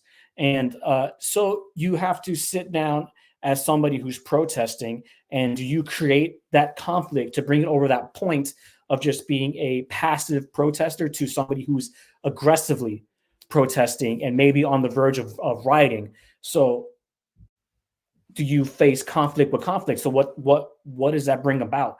So yes, conflict does make changes. So if you just sit around and do absolutely nothing, nothing's going to change. I mean, people see that throughout world history, throughout current events, and even now, what's going on in the world, conflict is everywhere. And in order for you to affect change, you have to get in it. You have to get over that adversity of the conflict and make those changes happen. And that's pretty much all I have on this topic here. It was a great topic. It is. It's with having to do with personal conflict and overcoming that, world conflict, conflicts affect everybody, and everyone, the way they react to it is different. Not everybody's going to react to conflict the same way. People will shut down, and you'll have people who are leaders, and you have the in-betweeners who are like, well, I like what this person is saying, but I don't really have it in me to go out there and fight. Or you'll have the people who are just going to sit down and say, well, you know what? This conflict has nothing to do with me. I'm just going to sit around and just wait and see what happens. So conflict happens to everybody. So Julie, that's pretty much what I have on the topic there. Well, thank you, Pete. So now we've heard from both Pete and Joe on conflict, and I'm going to bring in our first green roomer to vote, Mindy Red. Let's see what Mindy, who spoke to her. And also I want to remind the masses that this is very high stakes. Think about this when you're putting your votes in right now. One of these two is going to win in advance to round 3, which is not going to happen again. And one of them is going to go down to the second chance bowl. And they're going to have to basically fight for their life out of that second chance bowl. They're going to have to do it all again. They're going to have to go through another mini tournament against other luminaries, other people who really want it. So it means a lot. So when you guys get your votes in and think about the high stakes. Hi, Mindy. Guys, this topic was powerful. And, both of you did an excellent job, and you both took an extreme different approach. And so I had to sit here and really ponder on what we do every week. And we've all been judges over this last year in this tournament. And we've always talked about resonating. Who resonates the most? And I'm sitting here, and this is extremely hard because the stakes could not be any higher. I'm holding the fate of you two in my hands right now because one of you goes into round 3 and one of you goes into the second chance bowl, and it's based on my vote. And so it's based on who resonated the most with me. And I had to sit here and think about, because this is a deep topic. And I have to go with Joe, because the way you spoke to me, because you both did an excellent job with this topic. But Joe, you almost had me in tears. And that's why I have to give you my vote.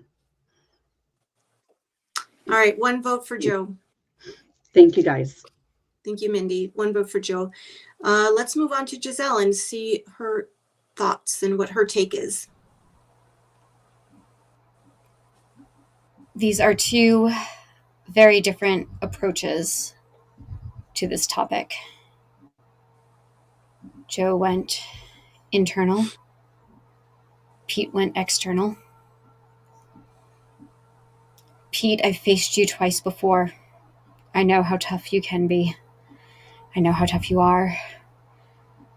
I know that having you in the 3rd round, having that bye from the 2nd round would be amazing for you and would really shake up the tournament. Joe, you and I have often been compared to each other and have been posed as wanting to be part of a dream matchup.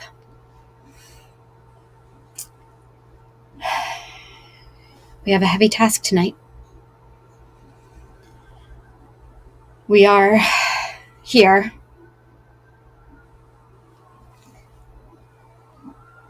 to decide who and what touches us, as we have every week. And who and what touched me tonight on this topic was Joe. Because he was able to express more of the reasons and outcomes of what conflict can bring and give a little bit of a different viewpoint, so we don't always think of it as this massive, massive clash. So my vote goes to Joe. Thank you, Giselle. And I think we're all aware of the stakes here. It's very high. So let's see what John Red has to say. You know, when this topic was announced, I really didn't think of it as a thought-provoking topic. I was thinking the same way Pete was thinking about world conflict and how do you change the world, basically. And Joe, you took it a different direction. You took it the personal. And, you know, when I think about what this tournament does, if we're talking about changing the world, we have to talk about dealing with personal conflict first, right?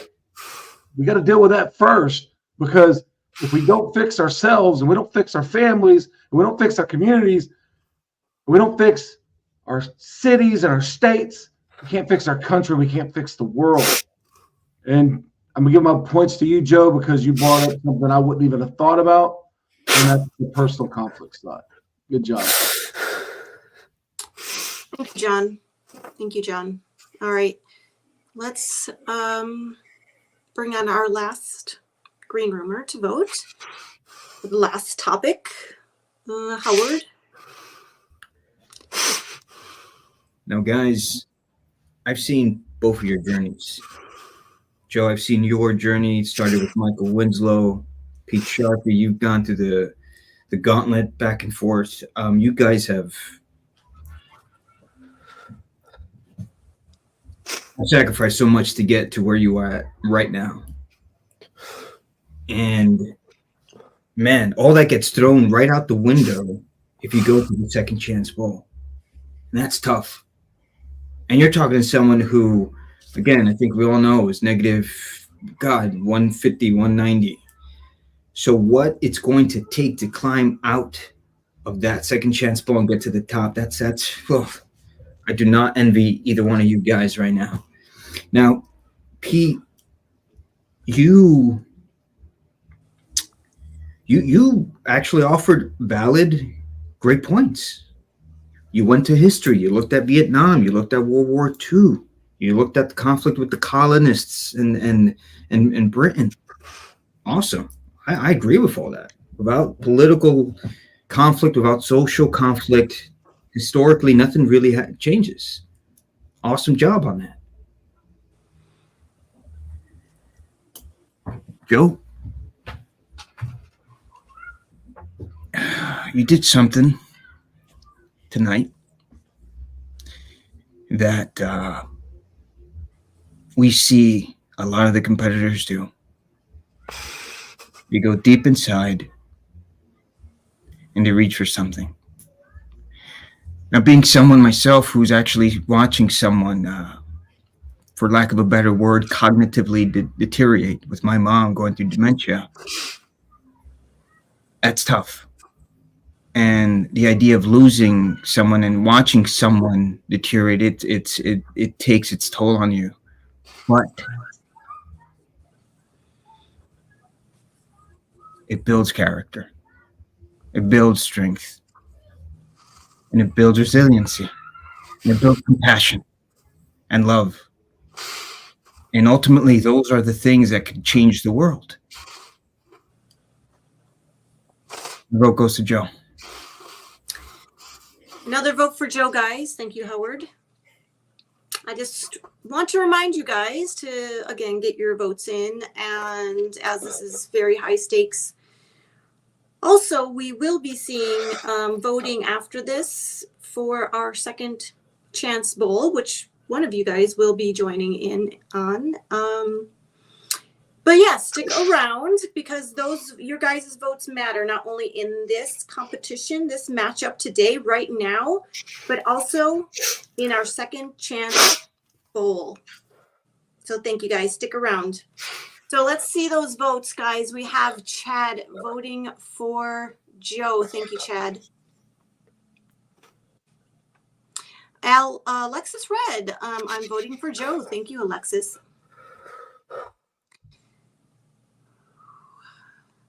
Not me over here sobbing. I know, Natasha. It can be tough. This is high stakes. This is affecting everybody. So, Jarrell, well. He's giving a thumbs down to Howard. What do you think about that, Howard? Really? You're showing up to... Wow. Wow, you got some balls, bro. You got some balls. You're not even going to let me just breathe? Huh? You're not going to let me just try and... You didn't get enough of what you did last night? Not last night. You see? I can't even know what you did last week. Now you got the green rumors looking at me as if I brought on this chaos and this conflict, and that was you. And you have the balls, you have the audacity to just show up again. Bro, everyone sees past your crap. You understand that?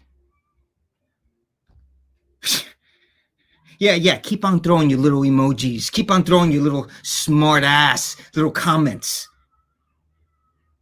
Because what you putting me through is not cool.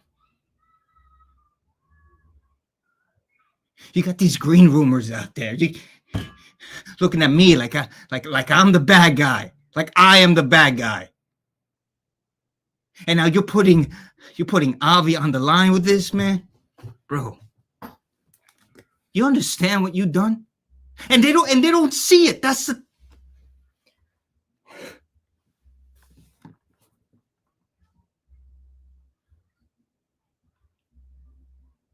They don't see it. I'm like the little boy who cries wolf. No one sees the wolf. And you, my friend, are the wolf.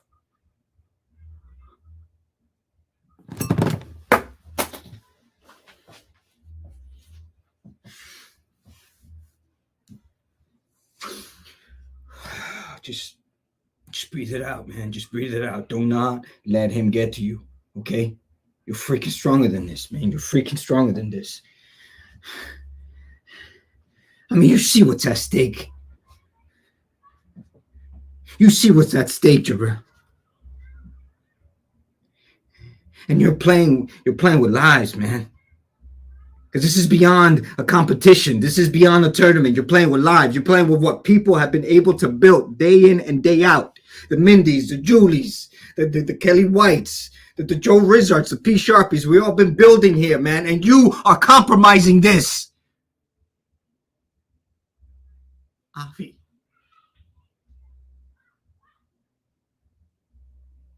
Avi has sacrificed heart, blood, soul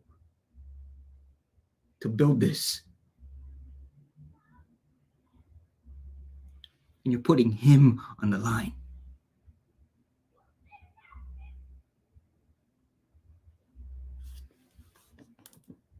You're a competitor. You're smart. You're intelligent. But you see what Joe just did? You don't have that. You're cold. You're indifferent.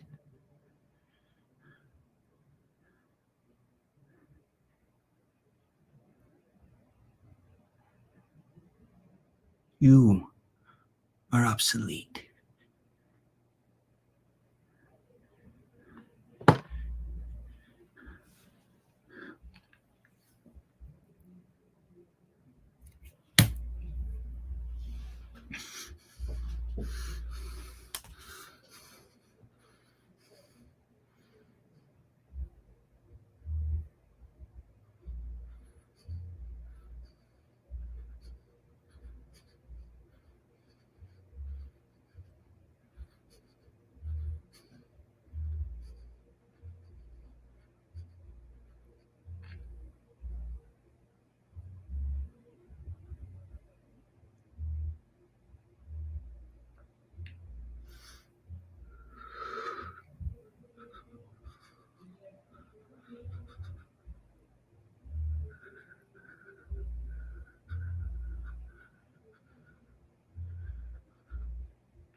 All right. Well, thank you for Jarrell for stopping by. How are you guys feeling? I'm feeling like I want this to. Let's get these votes going. Joe? I am confident. I'm confident.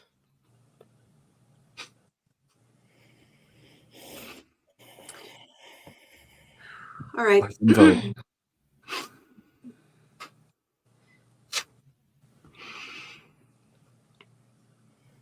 All right. Well, let's get those votes in. Kayla, my vote is for Joe. Christopher, Joe has my vote. Lewis, I vote for Pete. Vote for Pete. Mary, my thoughts to Phil, it lost, not conflict, so as much to hate to say it, Pete has my vote. So Mary is voting for Pete.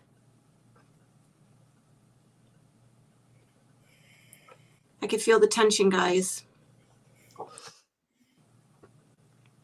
I wouldn't want to go down to the second chance bowl. It's not going to happen.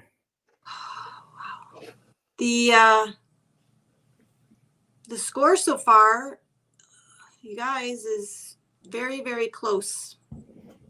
As you can imagine, it's Joe has 42 points, guys, and Pete has 41. Very, very, very tight race. 42 now. Oh gosh, Justin has a vote for Pete. That's gonna bring it to a tie, 42-42.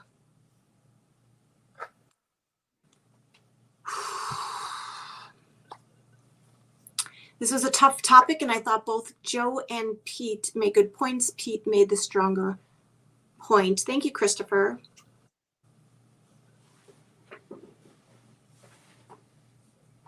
So a point for Pete. Yeah, I think, hey, Christopher, I think earlier on you voted for Joe. So which one is it? Can you clarify for us? Are you voting for Pete for round topic 3? In the meantime, we have Mary voting for Joe. Thank you, Mary.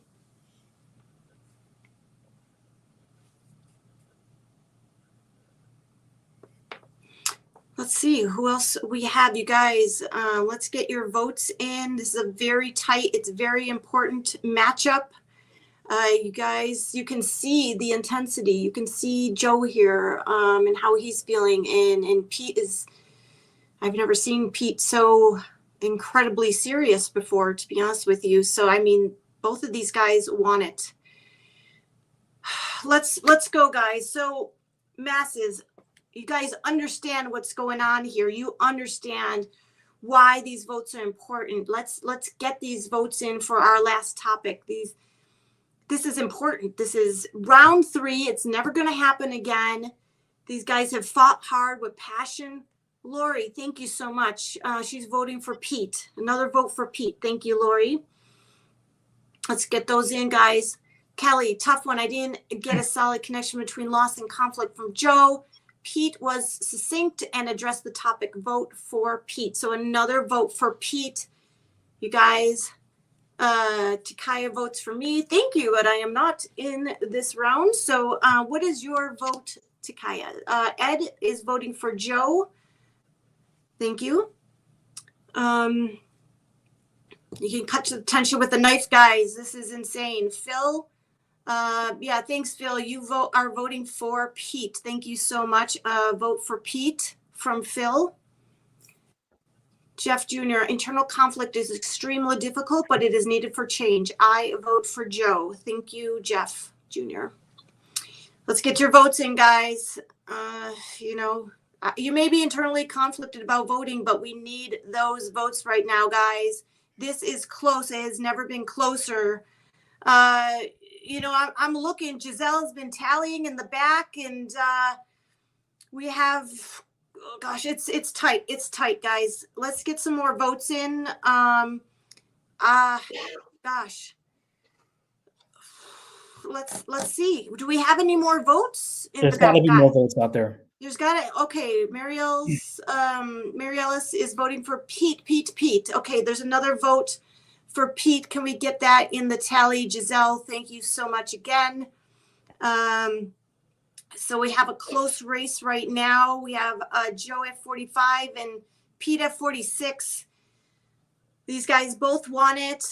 This is Natasha. Yes, we got your vote earlier on. You're one of the first votes. Thank you so much, Natasha. We appreciate your vote. We appreciate everybody's votes. Gary, thank you. So we have another vote for Joe.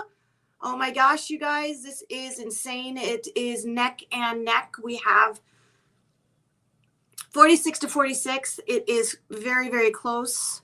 Actually, Joe has 47 to. No, I think as you counted the that other vote twice. Yeah, Natasha, but that was already voted. So, Giselle, if you can bring that back down, thank you so much. This whole night has been so far tension. I agree. Here's a new vote from Elise. I vote for Pete. Another vote for Pete. Thank you so much. And Dion is voting for Joe. There's another vote for Joe in there. Thank you so much. You guys, it is close. Who else? You can feel the emotion from both Pete and Joe. I know Christopher is insane. I'm in the middle of them. I'm feeling it. I know how much this means to both of them. Everybody wants to be in it. Everybody wants to win. They both brought it tonight. Is there any other votes out there? I'm going to have to count this down. I'm going to count it. I'm going to go ahead and start counting this down, guys, and I'm going to read the results. 5, 4, 3, 2, 1, 0. You guys, here is the final count. I'm reading this right now. Giselle, thank you so much. It is, you guys, it is a tie. It is 47 to 47. You guys are both, you guys got into a tie. What? Oh my God. Oh. You guys. Wow. That is wow. Yes! Yes! Wow. That's how you do it right there. That's how you do it. Hey. Wow. No one accounted for a tie. Wow. That is insane. Holy crap. Guys, That's how you do it. Thank you. Thank you, That is a crazy event. Don't see that too often, and you guys tied. You guys brought it, and we're tied. Pete. Congratulations, Pete. Congratulations to you as well. Congratulations. Even though it's a I tie, got it was an well email earned. from Avi. If you guys can bear with me, I'll read it. Wait, what? Yeah. I got Did y'all an hear email from Avi. Let me see what it says. Don't keep it, Julie. Hurry up. I know. Wow. Does that mean they're both? Gosh. I don't know. Jesus Christ. Did we think there was going to be a tie? Email everyone. Yeah, what- This was a big moment, you guys. How are you feeling? Come on, let's get Come excited. on. Doing amazing. Come on. Look, this is what I'm talking about. Okay, so you celebrities are watching. This is what we do. Come on, This is what we do. I mean, what does it mean? There are a lot of those topics. Just wait. Cumulative. Sitting here with the SNC, what's going on? Did anyone expect a tie? No, I did not. This was. Does anyone know what's going to happen if there isn't? No. I need to know what is happening right now. Yeah, what is going on? How do you feel? I can't I wanna say know. just 47 to 47. What's the outcome? Exactly. What happens now? Julie, come on, we're all Pete? waiting. Yes. Yes, are you How do guys you feel right excited? now? Tell me about it. I'm super excited. Julie, I want to know the outcome. What did Avi say? Yeah, what happens now? Are they? Right, Let's we've been take- talking about how Yes. these celebrities come on, and there's respect there, right? We respect their accomplishments, but what they don't know is what we all bring to the table. Hey, this is us. This is ours right here. I agree with you, Howard. This is not about the stuff. I It's am about willing to us fight. right now. Forget about that. What happens? We know one of us is going to win this whole What thing. is it? What is it? Obviously, Julie. I will be reading it right now, guys. Just give me a minute. Oh my God, Julie, come on. Come on, Julie. Let's go. It says, congrats to both Joe and Pete. They both have shown that they have more than enough to win this tournament. That being said, only one can move on to round number 3.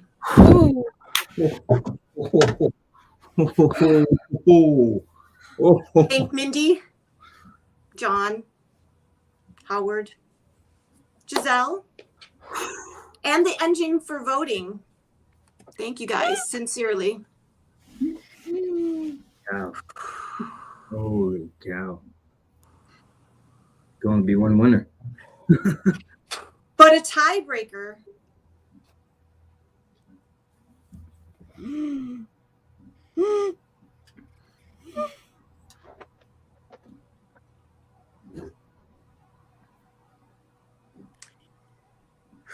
It's going to be via one final vote.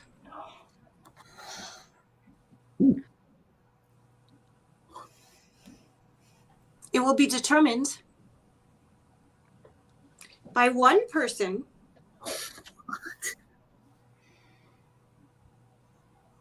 not here, not tonight. Wait, what? Come on. Live this Wednesday when the Black Box debuts on YouTube for the very first time. God. This is huge. You have to tune in this Wednesday for the Black Box. Wow. 8 p.m. Eastern, guys. That's massive. Holy. And the person that votes. Oh, wait, there's more? Oh, yes, you want to know, right? The person that votes, the only voter, the one and only voter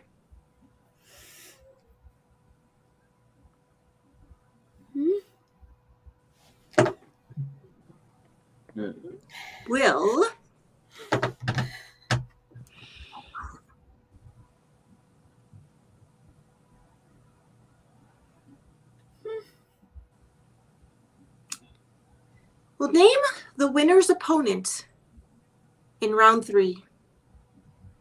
Wow. Holy. John? So the one who decides the vote is going to determine who they face in round 3. And this person will be none John? other than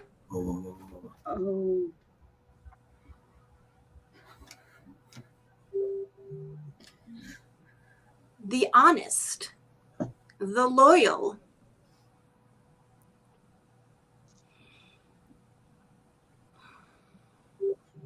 the intelligent, Hauser Odalak. What? Oh, yes. Hauser Odalak. Whoa. The tiebreaker Odalak votes on Wednesday night. On Black Box, Thank you guys. Are in his hands. Hauser? Wow.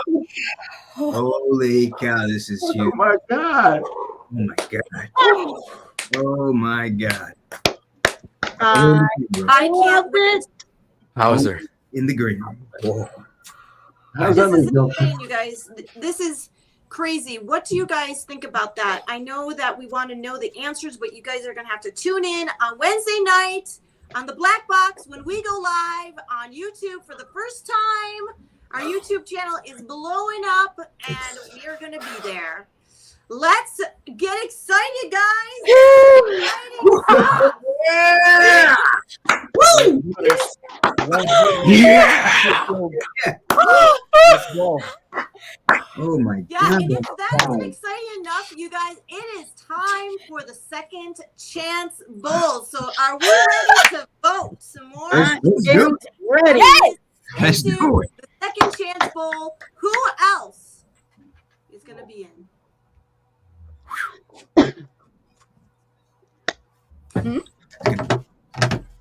Oh my God.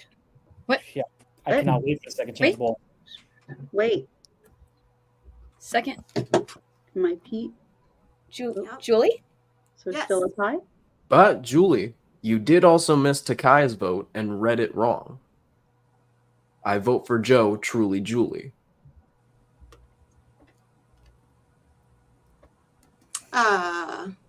Hauser it is. Well, Hauser is going to be the no, we did include her vote, and Hauser it is on Wednesday night. He will be the tiebreaker on Wednesday. It's Big show on Wednesday it is. finalized. It man. is. It is. Nice. Wow. Woo! First time in my life, I can't wait to see Hauser. Hauser. Yes, My yes, life yes. is in your So hands. more voting is coming up, guys. Stay tuned. The big guns are coming in. You guys, I'm glad the masses are staying tuned to vote for the second chance bowl. Those who are fighting to get back into round 2. And Hauser's Hauser's one in there. Hauser is one of them. I mean, Joe, you had a conversation with an interview with him this past Wednesday. I mean, And he is an opponent to see. I mean, think about it. Think if he votes in a way where it's one of you guys he doesn't want to, go up against. Oh, But here's the thing. As cutthroat as I am, I want to put this into perspective. I am not going to want bias from anyone. And I mean that. Fair. I'll be fair. I mean, I go down. Look, let's just be honest about it. The second chance bowl, guys, it's everyone that's in it. I mean, it's like rabid dogs just ready to just kind of, just come out of the gate, and that's it. It's 4 spots left. Just 4. And tonight, I said it before. I mean, the winner of this whole thing may very well come from the second chance bowl. There's talent, and there's still talent left to be voted in. There is. And that is the Julie, point. you were- Tonight we are voting in 2 more people for the second chance bowl tonight. Let's do it. Let's get 2 these more votes in, people. folks. Let's get them Julie, in. you were the first one voted into the second chance bowl, and now you are in round 2 because anything can happen on the black box. So definitely tune in to see who Hauser votes for this week. Joe, Pete, how do you feel about waiting a couple more days? There's a lot going through my mind right now. A lot. A tie was definitely not in the cards. It's not what I was expecting, and I was up by a lot, and then it came a tie, and I almost thought I lost it there, and then the tie happened, and then my mind was blown. My mind was blown, and now to wait for a Hauser, which I hope I have never offended Hauser in any way. But again, I don't want any bias, but I cannot wait for Wednesday night's Black Box debuting on YouTube to find out who is going on to round 3. But And who is going on to the second chance bowl. And Indeed. to remind us all of who is in that running to be voted into a match, we have a little package. Who was the last person voted into the second chance bowl? Rock It was Rock, Richards. That was Rock Rock. Richards. Rock Rock Richards was Richards, the voted opponent. last in. Just barely edged Right. out Pinocchio Joe. Ooh, yes, yes, yes. That's Brock. That's my man. Mindy's favorite. And I want someone tough in that second chance bowl. And that has to be Rock. I mean, so when you go to the second chance bowl, Joe, that's what you want? I like it. Yeah. Greet Joe, you everything could be with a Rock again. smile, even death. And to see your demise, Pete, that's going to give me a smile. We'll see Wednesday. We We shall have a- see Wednesday. Well, we have a So let's wonderful see. video that tells a wonderful story of the Second Chance Bowl. Excuse me. Yeah, let's check it out. Let's see who is left to vote in, guys. This is so exciting. I can't wait to see it. Let's do it.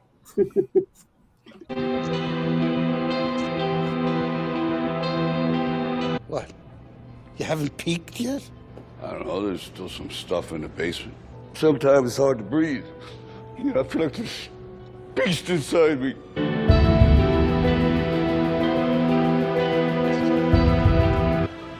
When you decide, I'm going to do it, regardless of the opposition, regardless of the difficulties, I'm going to make this happen because it's important to me. I'm saying the universe will yield to you. Life will never be the same again. Live your dream.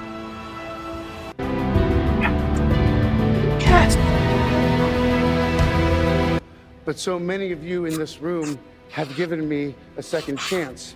And I think that's when we're at our best.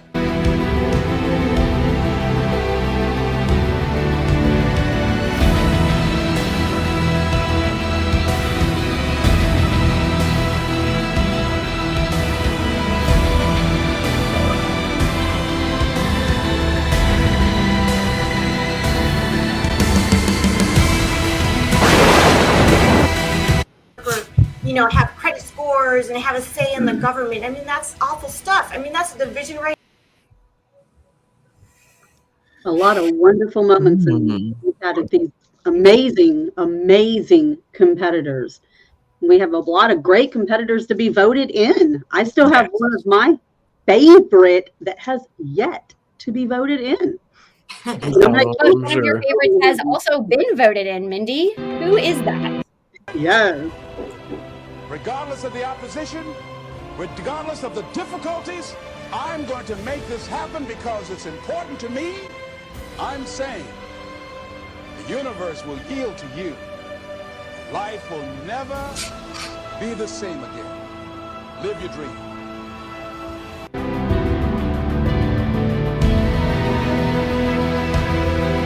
But so many of you in this room have given me a second chance. And I think that's when we're at our best.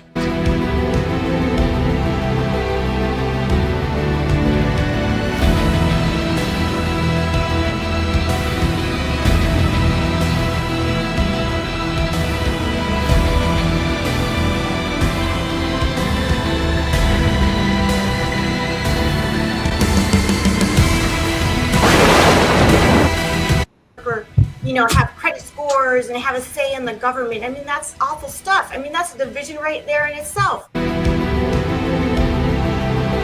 You forgot about Vickers. No. Vickers? I just read Vickers, so I'm up on inherited wealth hunting. When we look at school shootings and Columbine happening 20 years ago already, no slowdown, if anything, an acceleration. We can have our summer party here, Kimberly. You're not. The party's been canceled, girls. I'm in charge. So why don't you just get lost? Uh-oh. Heck, we have a lot of people, but to say that soccer's gonna move past hockey? No way. Insane shootings have happened. And why am I bringing that up? Because it has to do with mob mentality. You know, he always says, you can't always control what happens to you, but you can always control how you react to it. I certainly want to hear their opinion, their professional opinion on the sport. Because I said I knew in my heart I had to get out of WWE and go somewhere else and get myself back over. What he did on the field is incredible. I don't think there was anyone other than maybe Terry Bradshaw, but he was a quarterback.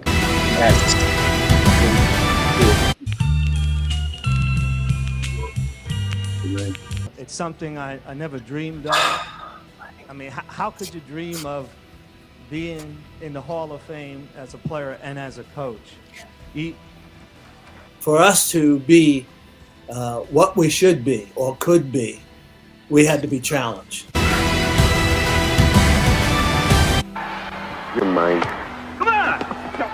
Hey! I'm talking about the practice of gratitude, the choice.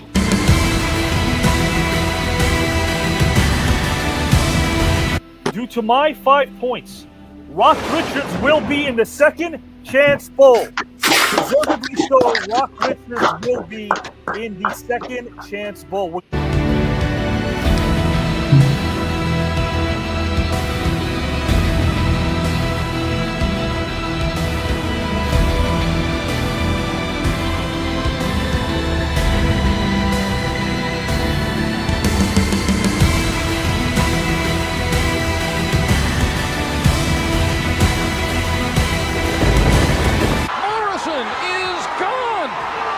He got out of the chair and walked over there and said, "I'm your Huckleberry." Just letting their hair down and loosening up a little bit. Isn't that what comedy was? Haven't we kind of escaped that a little bit? That's what America was. Yeah. For the longest time. Right. Now you can't really make a joke about anything. I do stand up. I just started doing it like 4 or 5 years ago, and right. I'm really looking forward to getting back, but I'm also a little worried about where the lines are. Graduating college and wondering what the hell you've been doing all this time. Not yours? Your first time? No, I've had work done before. Oh, it'll be the first time I'm having my ears done, though. Your ears? Dr. Sandoval's my favorite. The rhythm of the song starts right away, and you get that cowbell going at the beginning. And I challenge anyone not to dance. Here, let me show you. I'm sorry. I didn't mean to scare you. I'm sorry. I'm sorry. Please. Would you like to try it I on? would love to. Please do. The floor was slightly like a jar because it was so old, and we look out the window every Christmas Eve. We are a team at Davis and Lane. This is a team approach. But if you simply can't fit in as part of the team, I can fit in. But he gave a speech like, "Who are you? Are you God?" About people who were forming a new path in broadcasting. Is this the only way? Yes. We can't go around it. I go where I feel myself led. So I've noticed. You know, she's one of these amazing character actors that until Harold and Maude really didn't get seen as a leading lady. You are the words that make a love song rhyme. But my second cousin is Dr. Hyman. I call him Uncle since I was born. Uncle Hank. In my mind, I always wanted to be a heel. The Colts were just, completely, they had so many different great talent.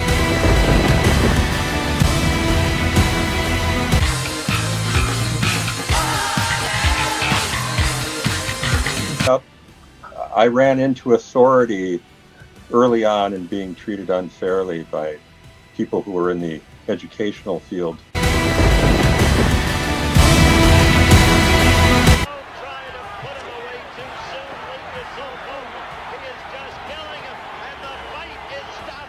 I'm ready to fight, and I'm gonna give it my all until I can't give it no more.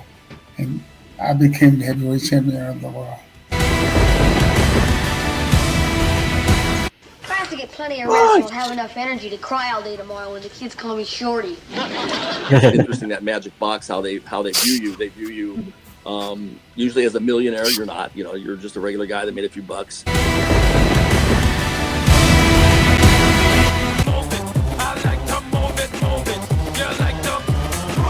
music is powerful. When you hear music, it brings people together. I would much rather just have like a mic in my hand as opposed to being in the wrestling ring. So Kennedy sent troops in hopes of peace. And it's setting up in my living room during the pandemic. I just bought this damn drum set and that's my hi-hat, by the way. When I was a kid, I told all the neighbors and all of my girlfriends that my middle name was Kashmir. Because I loved Robert Plant. But what Carpenter really did was, Carpenter really had a flair for using the negative space. Ken Patera is acclaimed by many experts as the most versatile strongman of all time. They wind up from being on a lousy team to the state championship team a couple years later. You know, you get wisdom from one of three ways. You get wisdom from like books and DVDs. You get wisdom from mentors like your parents or a coach, or you get wisdom from mistakes. Very dark places in our life. We both have talked about it publicly. And it's the will to survive.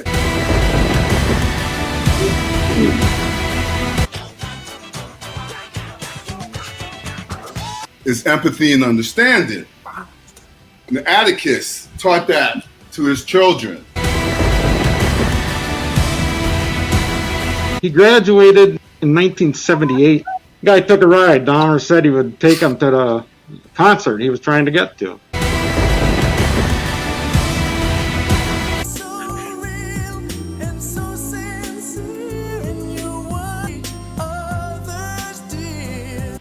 But you know, nonetheless, got a job doing security, and I actually was working security at clubs all over LA and Phil Collins' estate.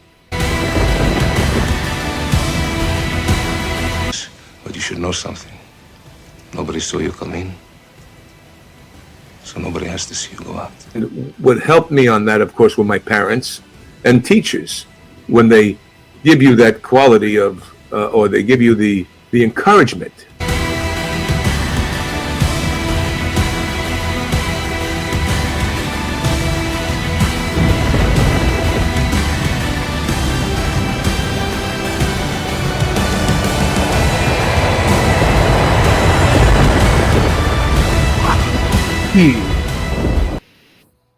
Yes, let us get into this. And those are the people who lost their matches.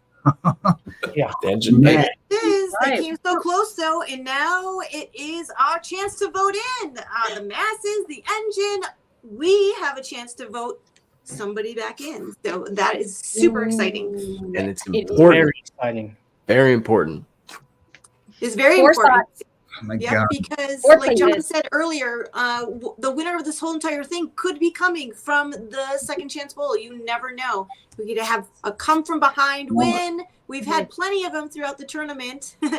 And yeah, so this is high stakes, guys. Let's put our thinking caps on and yeah, remind us. vote now. Start guys. getting those Vote votes in. now, engine. Vote now. Everyone in there. Stipulation tonight on our end of the voting. Is this correct? That we were going to put a stipulation on us that whoever we vote tonight, we have to vote that same person, unless, of course, they make that person, unless they win tonight.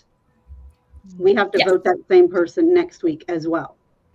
That's right. Yes. We have to keep whoever we vote tonight, guys. It's who we're going to be voting for next Saturday night. So it's a stacked talent we got in that second chance. So And this is for the green rumors. Yes. Let's be clear about that. Engine, this is not for you. This is for the green rumors.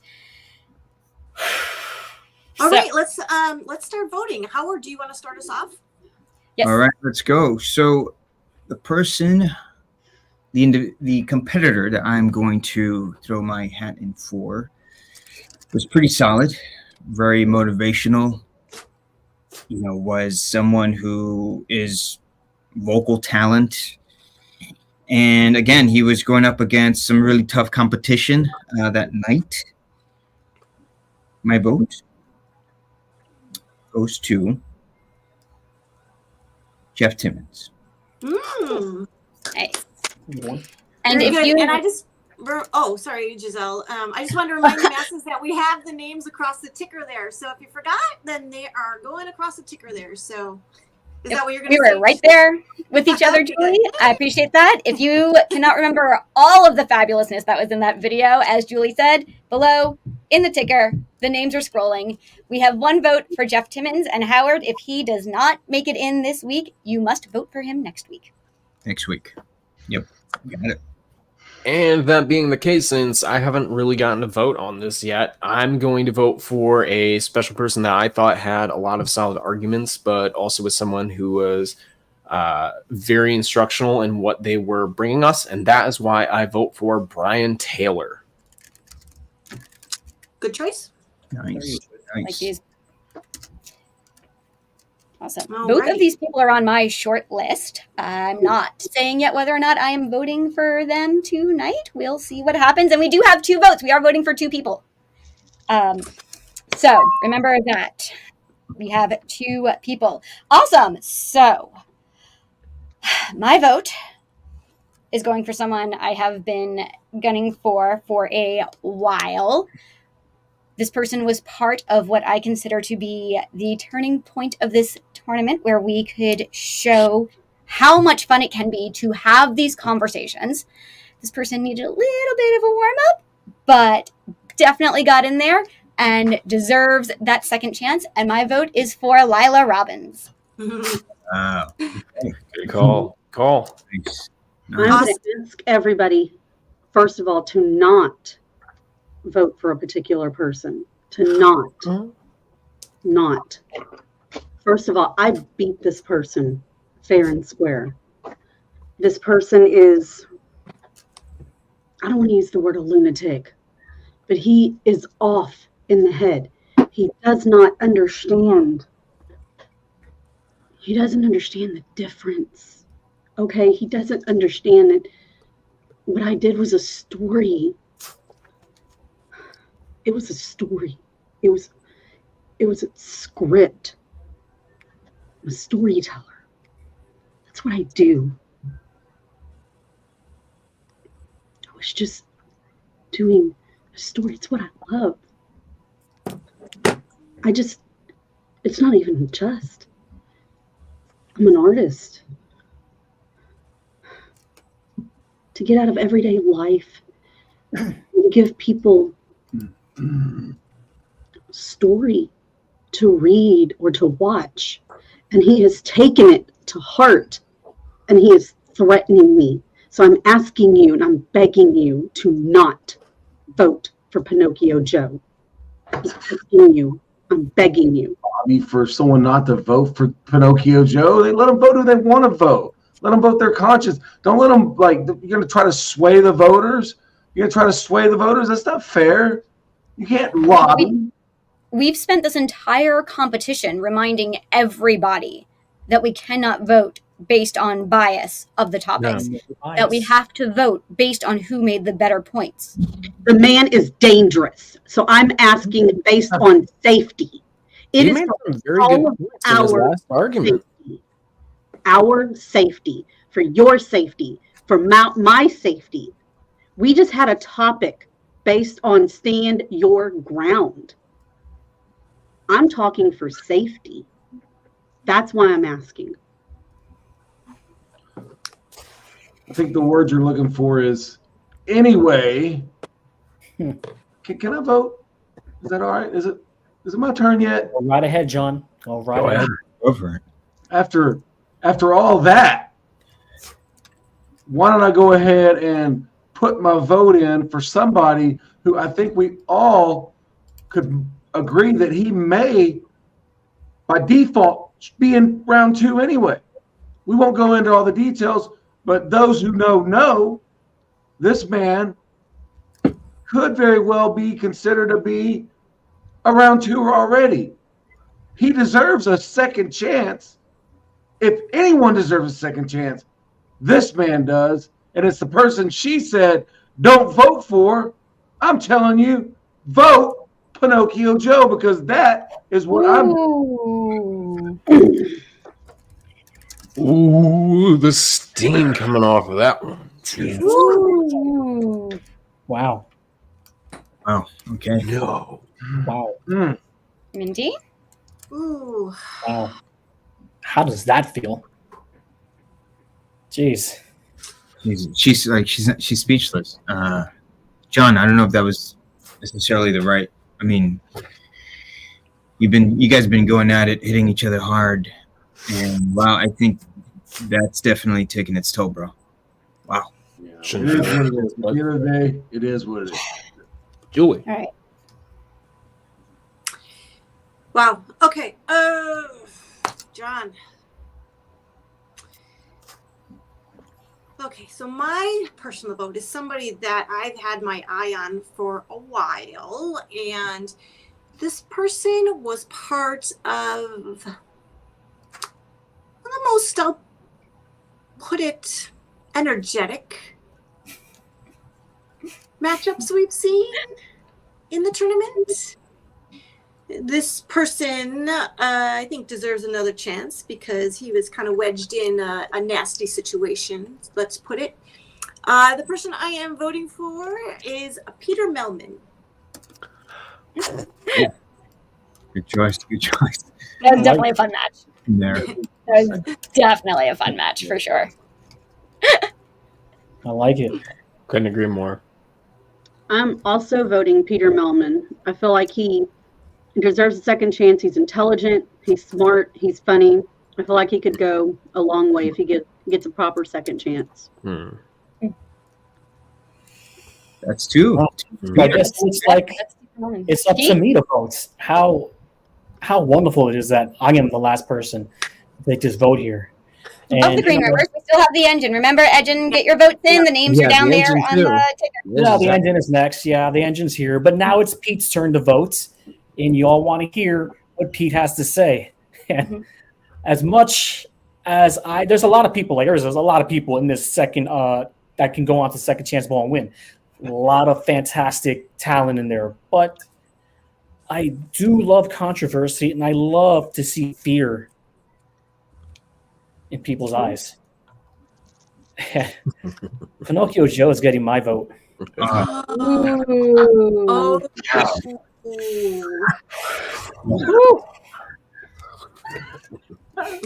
As it stands now, Engine, we are at Jeff Timmons with 1, Brian Taylor with 1, Lila Robbins with 1, Pinocchio Joe with 2, and Peter Melman with 2. Wow. Watching you. So we have your votes to come, and because Avi has not voted in any of the tournament matches, he has 5 votes for any of the second bowl chance voting that we do each week. Yeah, 5 points. Yeah. That's huge. That's huge. That could tip the scales. I guess we should see what the masses are voting. Pinocchio Joe. Wow. No. Here we go, baby. Wow. Holy.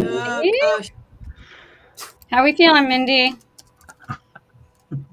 Jesus. He was almost voted in last time. Breathing into a paper bag usually works. You know, get all that anxiety out. Wow, that's 3 already for Pinocchio Joe. I mean, he's leading now. Oh my God. You don't think it's funny, huh? Nice. Olivia. All right, we got another vote up here. About standing your ground. Olivia Diabo. All right. Solid choice. They're all solid choices. Yeah, everyone is a solid choice. Robert Davi. It would be very hard. Larry Holmes. Okay. Bring back Larry Holmes. Excellent choice, Allison. Keep those votes coming. Yeah, Lindy Pickett. She is another Love woman. her very slick argument. Yes.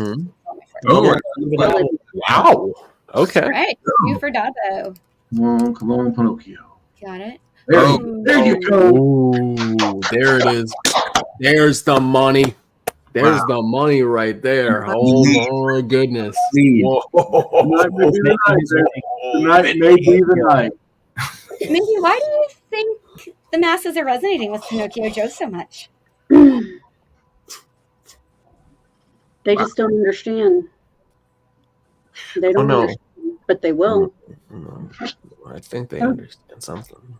I agree. I think they do understand.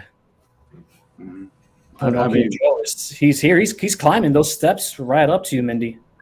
They'll Right. understand. See what we can Climbing do. slowly. Not even once. You know, the thing is, even if he gets in the second chance bowl, one of you's going to be in there too.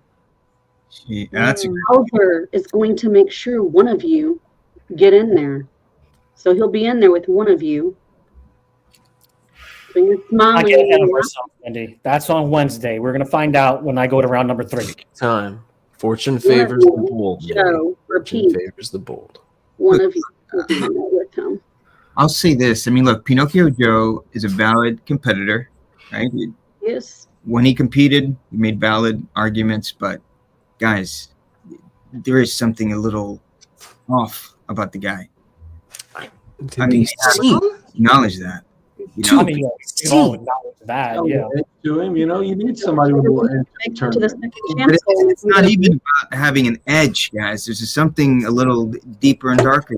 Okay. Hey, Never. Howard, we have another vote. So we want to know who is going to be next in, and let's get Another for Olivia Diabo. There you go. Olivia's cleaning up tonight. Sing with Wow. Joe. Wow. All right, I've got another one for Olivia and another one Peter for Melman. Robert Davi and another one for Peter Melman, which brings us to Jeff Timmons 1, Brian Taylor 1, Lila Robbins 1, Pinocchio Joe 4. Peter Melman 3, Olivia Dabo 3, Robert Davi 3, Larry Holmes 1, Cindy Pickett 1. This Avi's 5 points could really make a difference here. Good votes. It has in the past. Missed anyone? It really has. Man. If you haven't voted yet, get your votes in now. Nice. Let's get it. Let's get it. This is who you want to see, who you think deserves a second chance. Who That's right. Maybe someone you voted for during their match, and because they were cumulative, because of whatever reason, maybe they would have won on any other night, you think needs that second chance. Bring him in. Bring him in. Pinocchio Joe. Oh. Phil. Oh, Right. my goodness. That's 5. Wasn't a vote, though, Phil. Peter Melman. Peter Melman. All right. Another one for Peter Melman. Another one for Robert Davi. Another one for Davi. Another for Robert Davi. Okay, it's getting very interesting right now. Those votes coming. The names are scrolling across the bottom here in case you need help remembering. Peter, Olivia, and Robert. Wow. Almost next. Bring those votes. Keep them coming. Keep them coming, folks. Let's get it. This is getting very, very interesting. Yes, it is. Close. Very Remember, close. we only have a few spots left. A few Still has spots the lead. left. Mindy, Pinocchio Joe at 5. Oh my goodness. How are you feeling? I can see your carotid artery kind of Well, at the pulsating. there. moment, Pete, Brian Taylor. All right. Two for Brian Taylor. Nice. Two votes. And the man. Sam the Lariat Hansen. See, I'm not in the second chance bowl, Pete. Doesn't matter. He's got to Pinocchio get. Pinocchio Joe can pop out anywhere. That's true. He can pop out behind you right now. Oh. Who knows? He may even to get to round 4. He might transcend the rounds and just jump wherever He's you're at. just waiting for you, Mindy. He's waiting for you. What if he just happens to take care of whoever you're facing around to, and you just face Pinocchio Joe? Oh. How about that? Ooh. How would that Do you make think you? that could happen, Pete? Anything is possible. Look, we didn't I get didn't expect a tie tonight with Joe, but anything's possible. Bother you that Well, we remember the qualifying matches. Pinocchio Joe did You can bring it up. Go on. Does anyone remember that? He did take 2 people out and declare himself in round 1 in this place. And thank you for We got Dr. 2 from Matt. Two. That is 2 2 from Matt. from Matt Fink. 2 from Matt. Fink. Yep. Matt's also coming out. Good for him. That is Another what I'm guy trying who gave to compelling This arguments. list is getting big here. Pinocchio It here. is. Well, we have a lot of people that have competed in this tournament. Dr. Matt Fink, he had some of the most difficult competition that anyone has ever faced in this tournament. Yeah. Yes, he did. Yes, he did. All right. Oh, and we've got another one for Lila.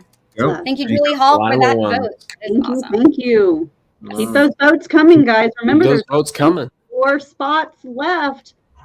We are voting on 1 now. Voting on one now, and then we got another. He He is. Yes, Larry. Mindy? I am You agree very with that? yes, I do. Keep my Avi head. votes for Avi Cindy Pickett. Fine. Avi Klein With his has all officially important So voted 5 right- points. So right now, that Currently means that has us at Cindy Jeff Pickett's Timmons lead. 1, Brian Taylor 2, Lila Robbins 2, Pinocchio Joe 5, Man. Peter Melman 4, Olivia Dabo 3, Robert Davi 4, Larry Holmes 1, Cindy Pickett 6, Stan Hansen 1, and Matt Fink 3. That's the second week in a row that Avi has saved your ass. So I think it's time to count it down. Count it I down. agree with Let's you.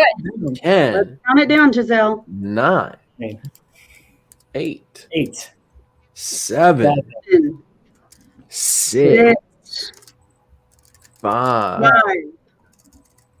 4, 4, 3, 2, 2, 1. And with that, we have first Cindy and Pickett. Everybody, Cindy Pickett. With 2 points, Cindy Pickett is the first one in tonight. yes. Wow. Cindy Pickett is in the Second Chance Bowl. Wow, that's insane. Congratulations. 1-2. Amazing. Amazing. I mean, I think Congrats to Cindy Pickett. But you know, I think we all remember. to be 2. Yes, 2. Only Not 1 or voted 2 in so by far. One more in tonight. So Cindy Pickett, congratulations, Cindy Yes. Pickett is now Oh off my the table. gosh.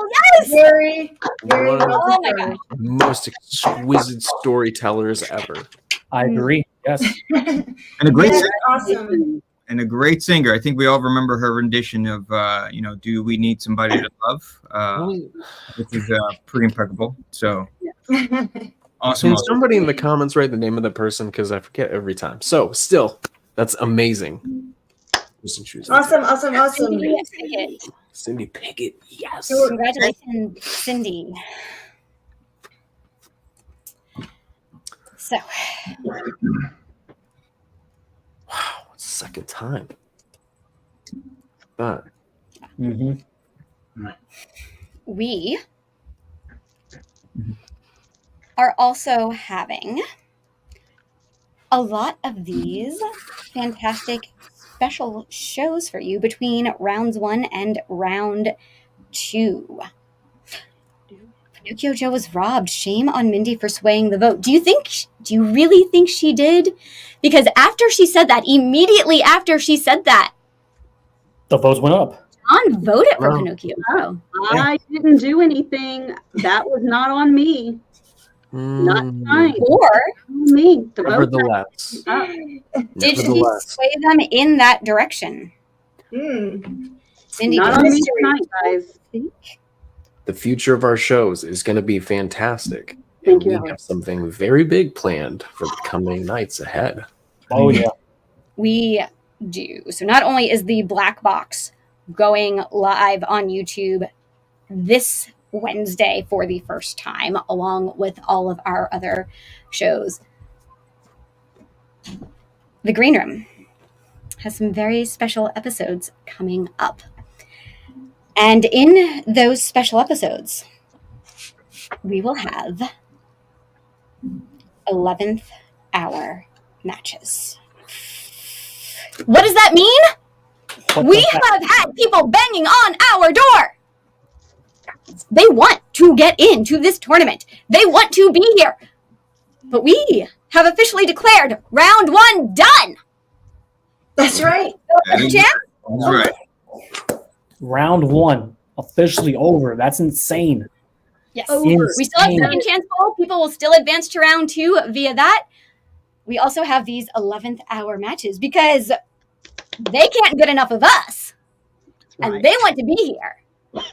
And what is going to happen in the 11th hour matches is that they will be triple threats, most likely. And they will come on between rounds 1 and round 2. They must be in this before round 2 officially begins.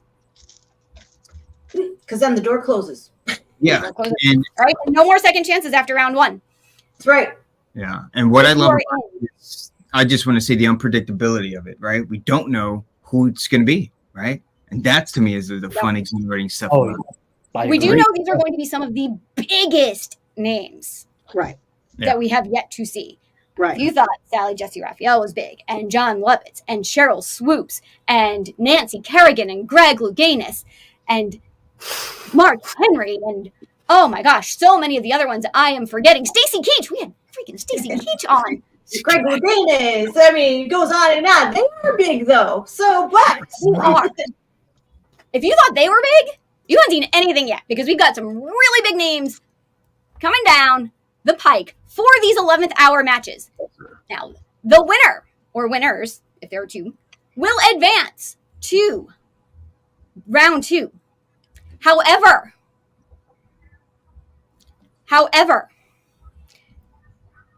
those that are eliminated are done. Out the door. Will not have the opportunity for a second chance match and to be voted into the second chance bowl. So these 11th hour matches are going to be huge. We could change the entire tournament. Who changes network? Possibly be coming down. I can't wait to see it. I can't. That's my mind is officially blown with that news. This is it. This is it.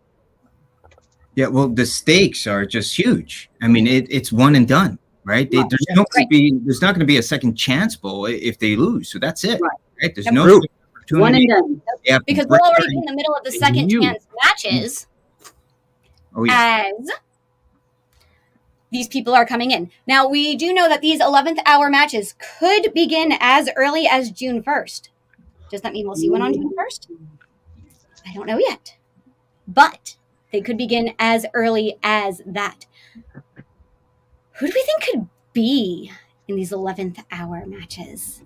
Who's next? We've got luminaries from the world of sports and pro wrestling. We have storytellers, Academy Award winners, Oscar nominees, a Golden Globe. Yes, I realize Academy Award and Oscar are the same thing. Golden Globe nominees, Emmy, Tony, Grammy, WGA, AMA. Anyone from any field could be in. Media personalities. Fantastic. Odds are endless. Let's see the video. Let's see. Who's next? Who's next? Let's see. Let's see.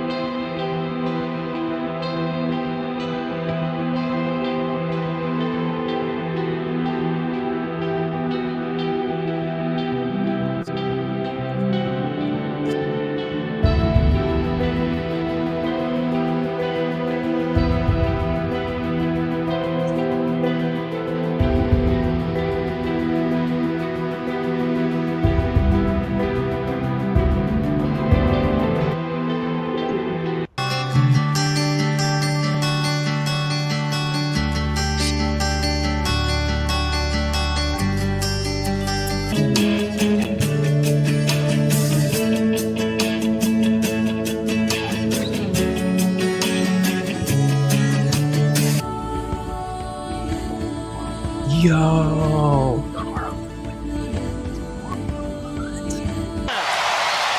Nice play by Kersey. It's a 3-on-1. Wrestler, yes, and It counts. A facial served up by. He is off, racing it all alone. Lemieux, his first shot on goal, and he scores! Mario Lemieux, living up quickly. Never was a cornflake girl. Thought that was a good solution. Hanging with the raisin girl. Just to see, I'm easily bothered by persistence. One step from that. So she left Monte Rio. Oh, I love her. Just like a bullet leaves a gun. I'm only in it for the love and affection. I think I'm headed in the right direction. I tell you, I'm very excited to be here. I've had a great week. I just got an electric car. Sweet. It is sweet. It's in the shop now. We're having a gas engine put in it, but I love it. I went all by myself Christmas Eve to see Hamilton. I had never listened to the soundtrack. I didn't know what it was about. And I went to a garbage school, so I didn't know about American history. What am I supposed to call her? My partner? The unsexiest word in the entire universe? What are we in a law firm together? Get in here, Sarah. Get in here, little lady.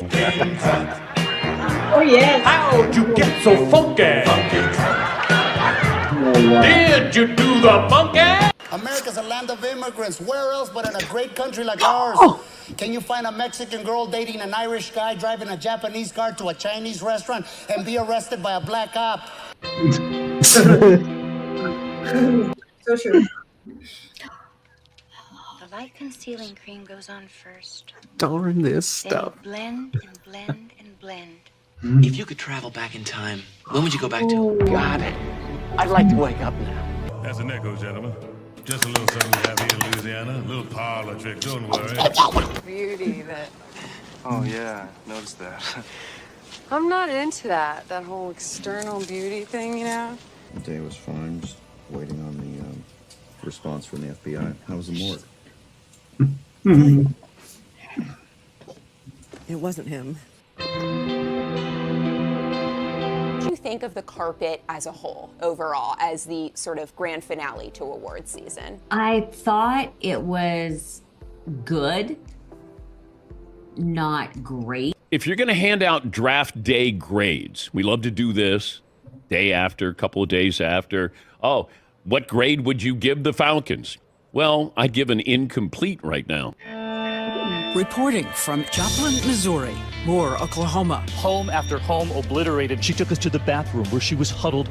Indulge me for just a moment to follow up on a charming viral video from a few weeks ago that featured a little boy in Portland, Oregon, letting a local reporter know he wanted someone else to interview him. Lester Holt?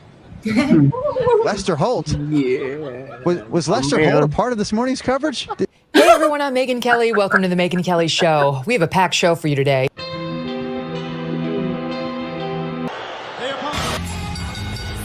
following contest is scheduled for one fall, and it is for the WWE Women's Championship. You are innocence personified, and I will drag you down and sell you out.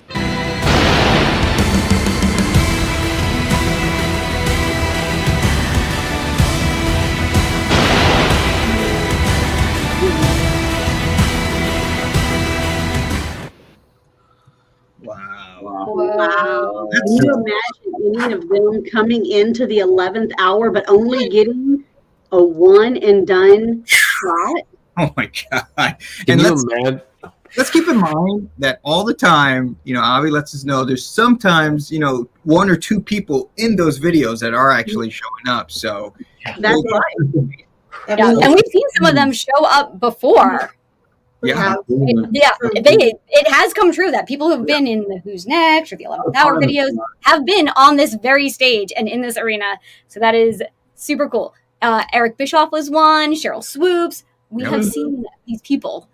I also love how so many of these have so much crossover appeal or are in all of the different areas of entertainment. We know Tara Lipinski as a figure skater, but she has also been doing commentary in the last few years with Johnny Weir So right. a lot of them have gone on to continue somewhat in their fields, but branching out into having these expansive careers that are related, and we still know who they are because they provide us with the knowledge and expertise that we need to understand their respective professions. That's very true. That's very true. I forgot that Tara Lipinski did that. I mean, she started figure skating. What was she like? When she won the Olympics, what was she, 14 when she was in the Olympics? Yeah, she was really young. That might have been before they implemented the age limit of 16. Yes. You have to turn 16 in the Olympic year to compete for a majority of the sports. I believe they did relax that a little bit when they introduced skateboarding in the last round of the Summer Olympics. But generally, yes, you have to be 16, turning 16 in the year. So even if the Olympics happen before your birthday, if you turn 16 in the Olympic year, you can compete. But before that, gymnasts were always really young. Nadia Comaneci was 14 when she got her perfect 10. Very true. I just learned today that skateboarding is in the Olympics. Did not even know that until today. It was new. It was. It wasn't a competitive. I believe it was what's the word? Someone help me out here. Escaping me. I don't know. No one knows what I'm trying to say. But I can say someone who's a pro. I can give John the props as being a pro, especially with his past black box experience. And I know he knows all about the segments we got, right, John? Yeah, look, talking about something new in the Olympics, we also have something new on the green room, a new green room segment that's going to be a part of the green room every week from now on. Nice. And when is that starting, John? Yeah, it's going to start really soon. How soon? Possibly. Next week. Why not? Starting now. Yeah. Well, yeah. Okay, you know what? Let's not make them wait anymore. Let's do it tonight. Yeah, that's what I'm talking about. Ooh. Gals, right now, we want to do a segment. We want to bring back a segment that we actually brought back last week. At the last episode of 2020, we received a smorgasbord of different comments across the board from the masses that enjoyed the return of This Date in History. And of course, there's going to be exclusive episodes that are linked to Unmasking the Truth. We already taped the first. Another one will have to do with This Date in History, and we'll have a lot more time to delve deeply into matters that pertain to history. But as you know, anything could come up. We could talk about cartoons, as we did. We could talk about movies. We could talk about sports. We could talk about our country. A lot of things happen in history. And on January 3rd, the first item Dell and I will delve into, and of course we can just skip over something that maybe isn't that interesting, or we can talk about some stuff which I have visual aids for. 1777, this date, January 3rd in 1777, Mickey Doyle, I think, was about 12 at that time. General George Washington's Revolutionary Army defeats British forces at the Battle of Princeton, New Jersey. And if I sound excited about that, I am. It's that history dork in me, Del. Well, you know, what an important time for the development of this country and the birth of a new nation.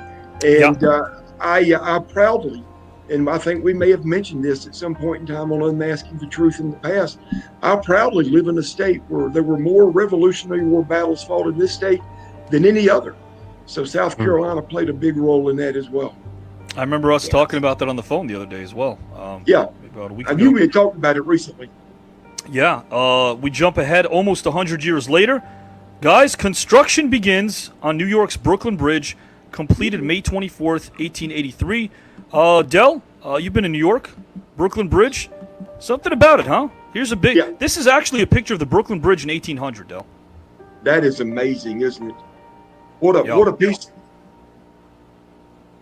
of work. And to think that, you think back then, those of us that are of the age we are, that, wow, they had no capabilities of doing things back then, but that's a proof right there that they had ingenuity. That's simply amazing. And I've been across that bridge several times. from an architectural standpoint, I mean, absolutely. Just to know, we're talking to guys and gals, 200. I mean, it's incredible to think the capabilities of what the people can do, what mankind can do when they put their heads together. You're looking at it right there, the Brooklyn Bridge. Although I'm a Queens guy, Del. We'll delve into another topic right here as it pertains to history.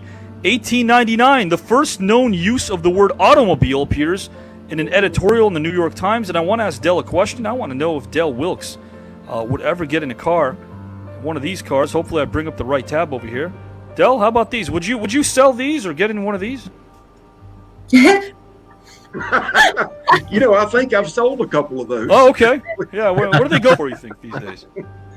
You could probably fetch about $1,500 for one of those with low miles on it if it's been maintained properly. But I tell you, we actually have. I've seen some trade-ins come through the dealership, right? That didn't look that good. No. Can you imagine? You're not protected from the elements.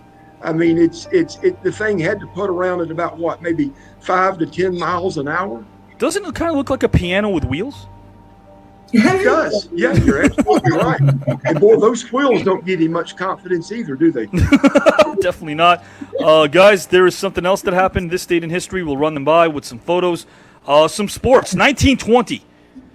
This was Boston Red Sox baseball club owner Harry Frazee announces the agreement to sell the slugger Babe Ruth to the New York Yankees for $125,000 in cash in 1920 and a $350,000 loan, which of course began the start of the 84-year hex called the Curse of the Bambino, Del. The worst move in the history of sports. You talk about idiotic moves. I mean, that one was it, and you're right. That it just put, it seemed like it put a curse on Boston that they were unable to overcome until 2004, I think it was, when they were down 3-1 in the American League Championship Series to the Yankees and came back and beat the Yankees to go into the World Series and win the World Series. But he changed baseball. I mean, not only was it a big deal for the Yankees, and you're right, it started that unbelievable run for the Yankees, but he literally changed the game of baseball. And I don't know the exact numbers, but there was a guy that played back with Ruth and maybe a little predated Ruth a little bit, and he earned the nickname Home Run Baker because I think one year he had double-digit home runs. And here comes this guy, and all of a sudden he's hitting 40, 50, 60 home runs a year. Completely changed the game. Unbelievable impact that he had. And it all went south for Boston after that. And you know what? For anyone that ever, not that we'll bring this up now, for anybody that ever wants to make it simply about, I guess, drugs that might enhance somebody's talent, Babe Ruth didn't look like a guy that was on anything and hit as many home runs as he did. There's a lot of skill to this game like in any other sport. And it starts with talent and it starts with skill. And, of course, dedication is where it all emanates from. So Babe Ruth, absolute legend, Del. And you know the thing about it, Avi, before he became this unbelievable home run hitter, he was the best pitcher in the game. Yes. That's how he made his bones to start with, is he was the most dominant pitcher in the game, but his hitting was so impressive that they had to get him on the field every day. They couldn't afford to sit him and let him pitch every 4 days. So he went from being the best pitcher in the game to one of the greatest home run hitters ever, and a guy, again, that completely changed the game. And not only did he change it, look at the star he became. I mean, he was a star worldwide. In Japan, they adored him. And he was a big deal there all over the world. One of the first cultural icons as it pertains to American sports, without question. Yep, and you talk about the things players take, supplements and stuff like that. This guy lived hard, too. He lived hard. Yes, he did. Of course, it shortened his life. That lifestyle. He was a double-fisted drinker. He smoked heavy. He chased women. He had every bad habit you could think of. And in spite of that, he still was the greatest baseball player of his generation and still one of the greatest that's ever played. Without question. And you know what, like you brought, and you know, I'd like to think, you know, if you ever watched The Babe, John Goodman portrayed Babe Ruth, I thought, pretty well. Maybe the story wasn't as accurate as real life was. I'd like to think that in that last game, we don't really know what happened. I'd like to think he actually pointed before he hit that last home run. I'd like to think that actually happened. Something really cool about that. And guys, you know what else is pretty cool? And of course, everybody misses Babe Ruth. I know that the Boston, again, we're talking about stuff that happened in history. Boston Red Sox got rid of Babe Ruth. They missed him. Coy Little wants to know if Mally, according to her, she's letting you know that you might be missing 90 Day Fiancé, Del. Oh, let me tell you the backstory to this. I got to hear this. My daughter, Mally. I'm all ears. She is a big fan of the show 90 Day Fiancé. And poor old Coy has been drug into this. I don't think Coy is as big a fan as Mally is. But because Mally loves the show, we are actually on this podcast the same time 90 Day Fiancé is on. Oh. So I think they DVR, at least I'm hoping they DVR 90 Day Fiancé and they watch this show. Now, I heard so much about it from Mally and the funny stories and the funny episodes. And so maybe it was, I don't know, a couple of days ago. It might have been, and I'm laying in bed and I wasn't sleepy. I couldn't go back to sleep, but I didn't want to get out of bed either. I just wanted to lay there for a little while. Sure. So I'm going through the channel. I hit the guide and I see 90 Day Fiancé before the 90 days. Now, I thought this was the show they were talking about. Come to find out, there were 2 or 3 different shows that support this 90 Day Fiancé thing. Now, the one I got in on is it shows people sitting on their bed or on their couch, and it shows them reacting to the show 90 Day Fiancé as they watch it. And it was repulsive because all of them they're all laying up in bed and they're barefooted, and you're seeing the bottom of everybody's feet. And I find feet to be a repulsive thing anyway. Feet aren't good looking. They're not to be admired. They're not to be admired. You know, feet is what you walk around on, and most of them are ugly. And here I am watching the show where people are laying up in bed, and all I'm seeing are the bottom of their feet. And one guy's playing with his toes and rubbing his fingers between his toes. And then his wife brings him a bowl of soup, and he's taking the same fingers that he was rubbing between his nasty, ugly toes, and he's dipping his soup, and he's eating his soup.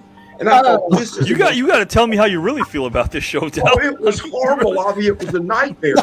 And so I'm telling Mally and Coy about it, and they go, "Oh no, that's not the part we watch. That's not the show we watch." Skip through that. Yeah, it's a different show. So there's 2 or 3 different shows that's attached to this thing, but they love that show, or at least Mally does. She loves it as much as she loves the Beatles. Oh, okay. So we're talking about 90 Day Fiancé and the Beatles. Also, we want to confirm this, guys and gals. We've got a new marketing team now that's working for us. We want to confirm this, and Mally Little definitely wants to confirm this. Del, you don't like looking at the bottom of people's feet? No. Sure. No. Who would want to look at that? I don't even think a man should go in public with his feet exposed. You know. Well, you chastised Howard last week about doing that. I did. A man needs to wear shoes that cover his feet. You know, if you're in a locker room and you got shower shoes on, I get that. I've been in a lot of locker rooms from football and wrestling, and you wear shower shoes because you're in a bathroom and a shower that you're not familiar with. You don't know if it's been cleaned well. But no, when you're out in public, I think it's a man's job and obligation not to show his ugly feet. Mally loves it from Coy Little. I'm just stuck with it. I'm stuck with it.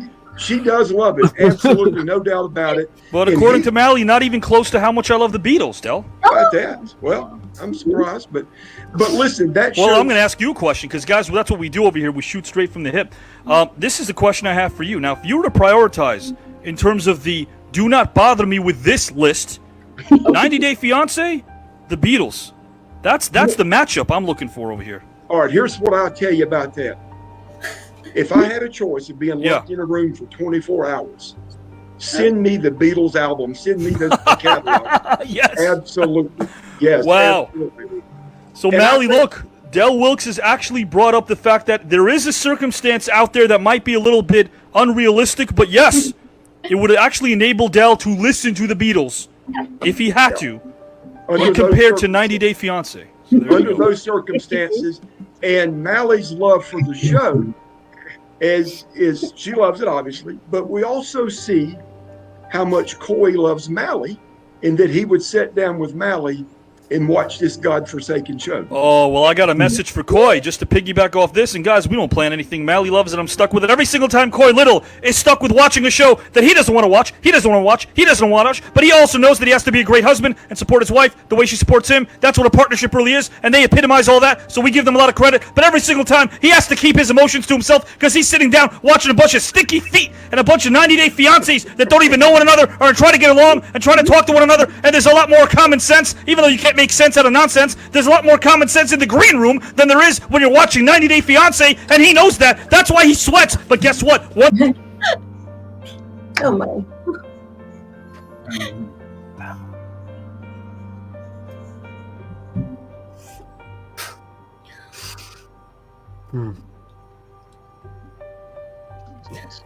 Archives.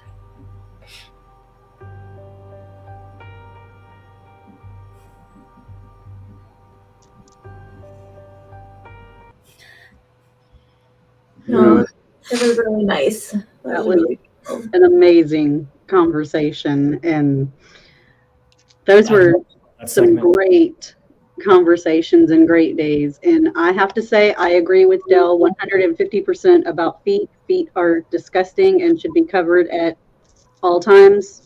Hands down, agree with Dell 100% on that. I agree. And the fact that he chose the Beatles over 90 Day Fiancé, because I know how much he hated the Beatles. That says a lot about 90 Days Fiancé. When a long time ago, when I was just a fan, that was my favorite show. But there was a different show every night then, and I loved that. It reminded me of when I was, my grandfather died in 2000, and I used to love to talk to my grandfather because he had so much wisdom. And that show was like I was talking to my grandfather. It was really cool. I loved it. That was a very sad day.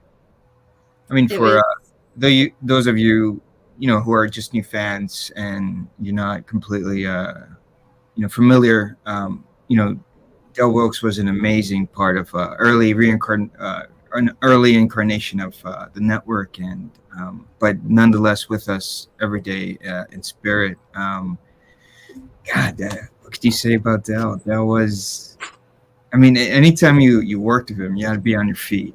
You bring it, and man, talk about someone who would just completely destroy, in this competition. Man. And I know how close he was to Avi, and they had such an amazing relationship, almost an older brother, and it was beautiful to just watch them, just engage with each other. It was beautiful. Absolutely. And can I add one other thing? It was even more beautiful. He had Avi talking baseball. Such a beautiful conversation. I am time stamping that, and that's going to be for my personal records because that was beautiful. I got the pictures. It's okay. Thank you. But Thank you. I'm going to need those. When Del spoke, people listened, and coming into this, I'm glad that I got to see at least the last few times when he was on. Yeah, I agree. I mean, when I think was a couple weeks before Del passed was actually the first time I got to speak to Del. Was the first time on the green room. We had a little matchup going on. It was a good time. Del was definitely a really, really good person. He's definitely missed, especially between all of us. What's beautiful about seeing these archive videos is that we can see that the vision and the mission of the new network and the green room and what we are hasn't changed. It's always been about the conversation. It's always been about bringing people together, about finding where we can agree and where we can agree to disagree respectfully. No, the conversation went everywhere. Absolutely, and hopefully Del would be proud of TKN today and what we do week in and week out. Without commitment, you'll never start. But more importantly, without consistency, you'll never finish. Keep working, keep striving, never give up, fall down 7 times, get up 8.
Jeremy, they're designed the system in their image.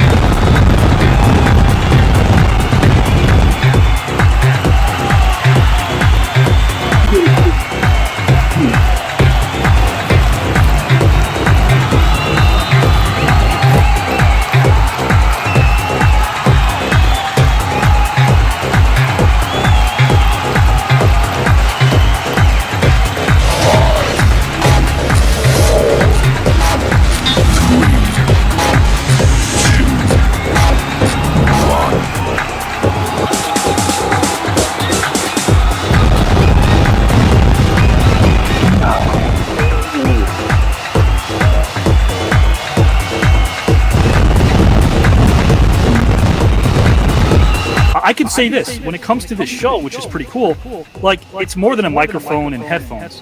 I feel like we're bonding. I still get that rush before a show, but I think it's because I know there's going to be a lot of truth that gentlemen like you are going to bestow upon us. I get excited about truth.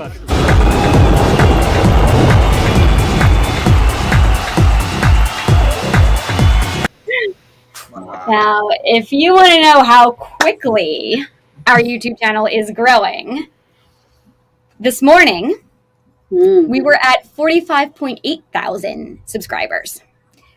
When I checked before our show started tonight, we were at 46. And this just in, our current subscriber count as of right now, this second, is 46.1 thousand.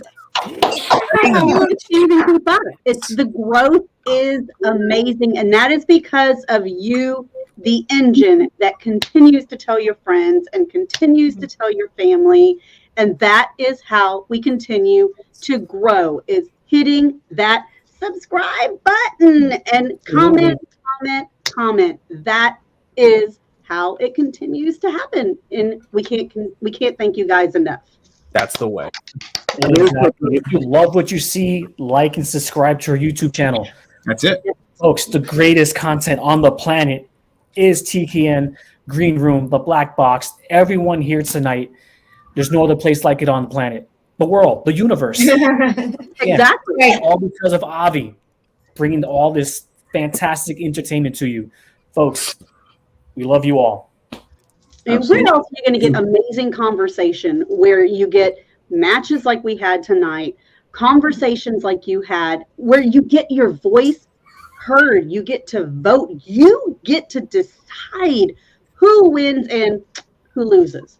Where else you get anything like this? Edutainment. And we're learning. Where else does this happen? Eargasm. What do you think? That was one that was put out there. That was a great one. Eargasm. Yeah, I mean, here's the thing. Like when you go to a restaurant and you love it, you tell your friends about it, and then they tell friends and they tell friends and they tell friends. You start taking pictures of it. You're like, look at what I'm eating and everything else. Like TKN is the same thing virtually though. Like where people are going, oh my gosh, feast your eyes on this, right? And so and we're taking pictures. We're adding shorts. We're adding longs. We have people coming to us. We're not closing doors yet. Our doors are ajar, right? And we're still letting some people in at the 11th hour, and people are loving it. And we are creating a buzz, and friends are telling friends and telling friends, and we keep getting bigger and bigger. And all those numbers, 46.1K represents viewers, fans, supporters, growth. It's a beautiful thing. Great guests. Great guests. Yes, exactly.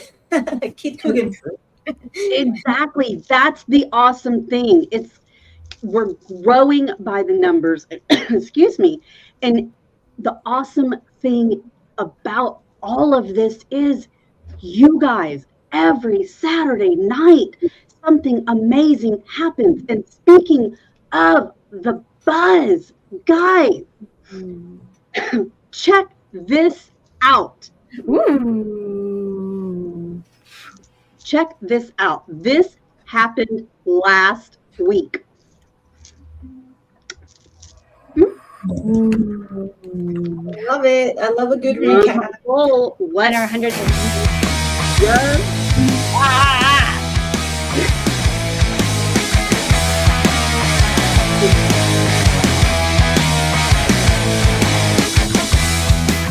Guys and gals, the great, the one and only, Mr. Rick Barrett. Hey guys, hope that well. Hey Rick. Hey, how you doing, sir? Doing great, Greg. And and if you guys are lucky enough to still have your moms around, happy Mother's Day tomorrow. Yeah, Rick, and congrats to your son as well. Your son is doing really good. Well, I think any parent just wants their children to grow up good people, good values, and that they stay healthy. So excited! This may be my last son's hurrah, and the last hurrah for me to have any other sons to play in the sport that's been so damn good to me. Greg, my question for you real quickly is, they respect the players that came before them, the ones who are coming up? The ones who are smart do. You're always going to be in those rooms. You're always going to have the honor to meet these guys. And so I would say to a young guy to learn your history and learn these great players as Mr. Barry himself. Well, thank you, Greg. That's good advice to him. Unfortunately, a lot of them don't really follow that much all the hell I used to be. But that's okay. They're very fortunate. The sad part about it is that they're missing out on an opportunity to take their game to another level.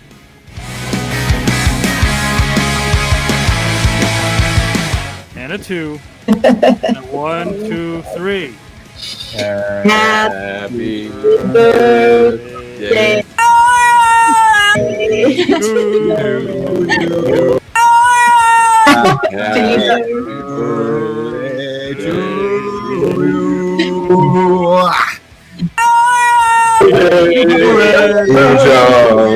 That's so much better than it was like about a year ago.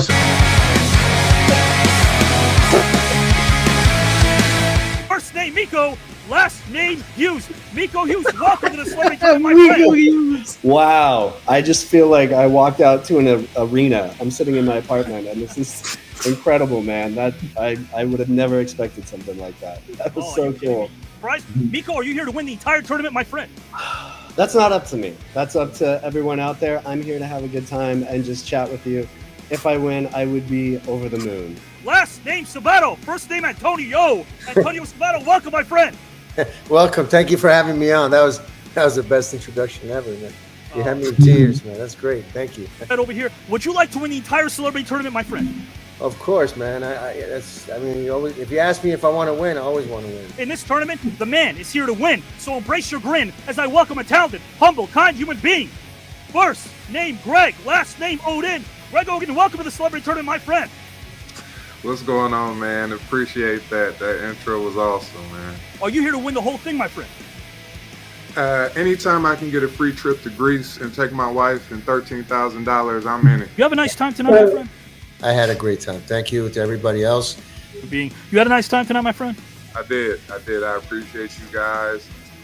This was awesome. I really do appreciate it. You're a new friend. You had a nice time, my friend? Yeah, I had an amazing time. You're a fascinating person, Avi. I'm enjoying getting to know you and seeing how you operate, and I'm impressed. Your mom, for instance, was born in Prague in 1947. Her mother was a dancer.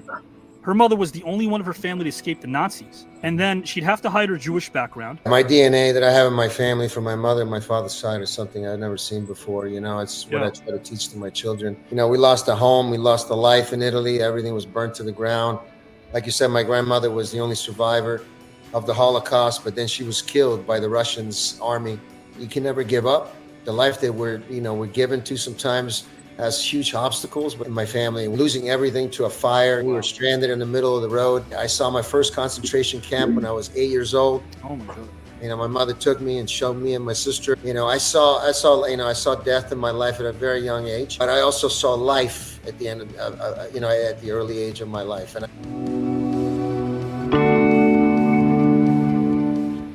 Mr. Greg Oden, my question for you, good sir, is what is one thing that society has lost that you wish we could get back? And that's whenever you're... As a basketball coach working with young kids every day, the first thing I think about is the idea of patience in the grind, of having my daughter who's 7 years old and everything that she's exposed to in the world. One quality that I want her to have is patience. Being able to, have self-control no matter what's going on. I just wish that for my daughter, I guess, be able to be humble, have some humility, and be able to, look at everybody as the same. Transition over to Mr. Miko Hughes. Same question. Aliens are on our planet. 4 hours to go. You have a limited time to make them realize how valuable we are as a species. But you can only do so one in three ways. You can either screen a film, play a song, or recite a quote. What would you choose and why, my friend? Any sufficiently advanced species that could travel through time and space. I'm not sure how much they could be swayed. That's why I'm going with Harold and Kumar Go to White Castle. No, I'm kidding. I think I would go with Martin Luther King's I Have a Dream speech. It's about bringing people together despite our differences as equals. We could show them that we mean well and have a path towards harmony. Beyond that, then maybe we can watch Harold and Kumar Go to White Castle. Maybe Guys and gals, I hope that this does Mr. Antonio Sabato Jr. justice.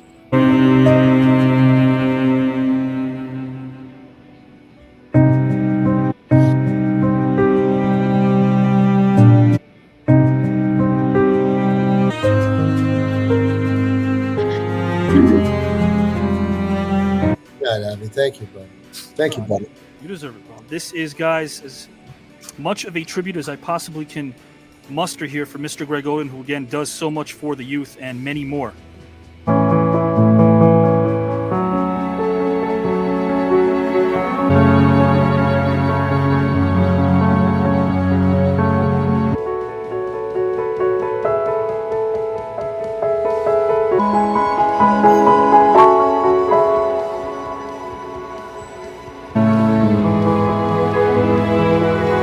Appreciate that, man. That was awesome. I appreciate everything about tonight, man. It was definitely different, and I really do appreciate it. Well, my friend, I hope this does you justice as well.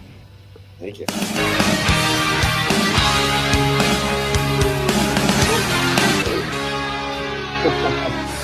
Oh,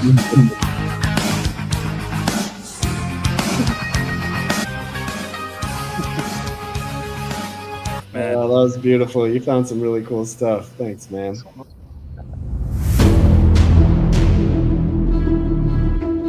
My apologies, but JW and Howard go back a while, and it hasn't always been pretty. So, Mr. Collado. It's because Howard and I, we've been going back and forth for a while. And I think you, Avi, should actually just bypass the bowl and just make it official to have Howard and I square off, of the second round of the tournament. Scale of 1 to 10, how much do you believe that you would actually defeat me in the second round? JW, the reason that you lost your match is because you weren't able to open up, JW. And that is part of what this audience that's watching resonates with. So you're asking me, am I confident that I could beat you? JW, I'm imploring you to bring your best. When you and I face each other in the second round, if you lose to me, one member of the TKN group who's in round 2 gets eliminated. Look at Joe Rizar. Look how pissed he is. You think they want that? hell are you thinking? He wants to sneak in. You want me to depend on create Howard? division. That's what he said. wants. 10. I'm telling you. Hold on. So you're saying that Howard's going to hold their fate in his hands? That's what you're saying? He just said they're all together. And he No. said, Okay, it's not about them lacking the faith of putting faith in me whether or not I'll win that challenge. Right? It's not about that. Okay? It's about I could see past your little motives. Okay? You come in here with your little smile, your little charm. We've But seen John that Red and Mindy before. have. when we go head to head, if I beat you, Howard Collado show belongs to me. We call it the JW hour. So if it's really a 10, and if we're not going to risk your fellow green roomers, put up something that means something to you. I'll put something on the line as well. That's fair. If I lose, then both myself and Avi are out of the tournament. I think it's only fair that yours truly now has to face a stipulation. JW suggested it. I will sanction it. Are you okay with this? And if I don't remain as fair as I always am, what kind of a competitor am I? I just want you to know the word brother still means a lot to me. Okay? Okay? We have a deal. And one thing my agency set up for me, they rented out a movie theater and they early screened Transformers for me a week before it was released in the States. I can go into that story and give a heartfelt moment and get some sympathy from the aliens as well. Don't kill me, because I don't know what I'm going to be doing talking to an alien. And he asked you what you wanted to be, and you said a dentist. Yes. Wow. As of now, and what Mike Conley did tell me, he goes, don't nobody want them big old hands in their mouth? Miko, got to ask you a question. Man, there's a lot of cool things about being on set, but how many kids can say that they used to get into water balloon fights with Bruce Willis and Alec Baldwin on the set of Mercury Rising? Baldwin had a golf cart on set to get to the lots. He'd do drive-bys, and then he surprised them one day with it, and they were shocked. And after that, it was game on. It went on for days. Am I right? I hit him with silly string one day, and then it was game on. Then I think it was within the next few days. He had the golf was on.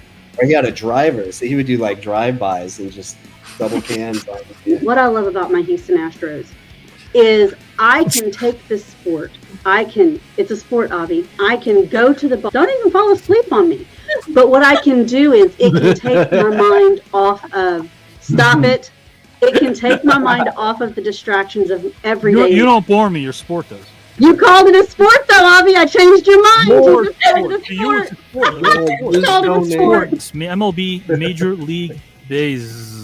He's fading away. Oh, yeah. So I want to be, that ear, that shoulder, that person that people can be like, oh, geez, I just found out. Hey, Howard drove me nuts, and I need to talk.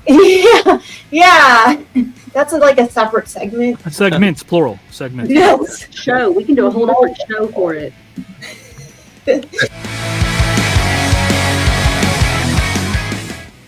With 24 votes in total, and moving on to round number 2, it will be Antonio Sabato Jr. who will move on. And guys, tied at 21, which is rare. both Miko Hughes and Greg Oden will move on to round number 2 as well. Hey, high five, Greg. They tied each other at 21.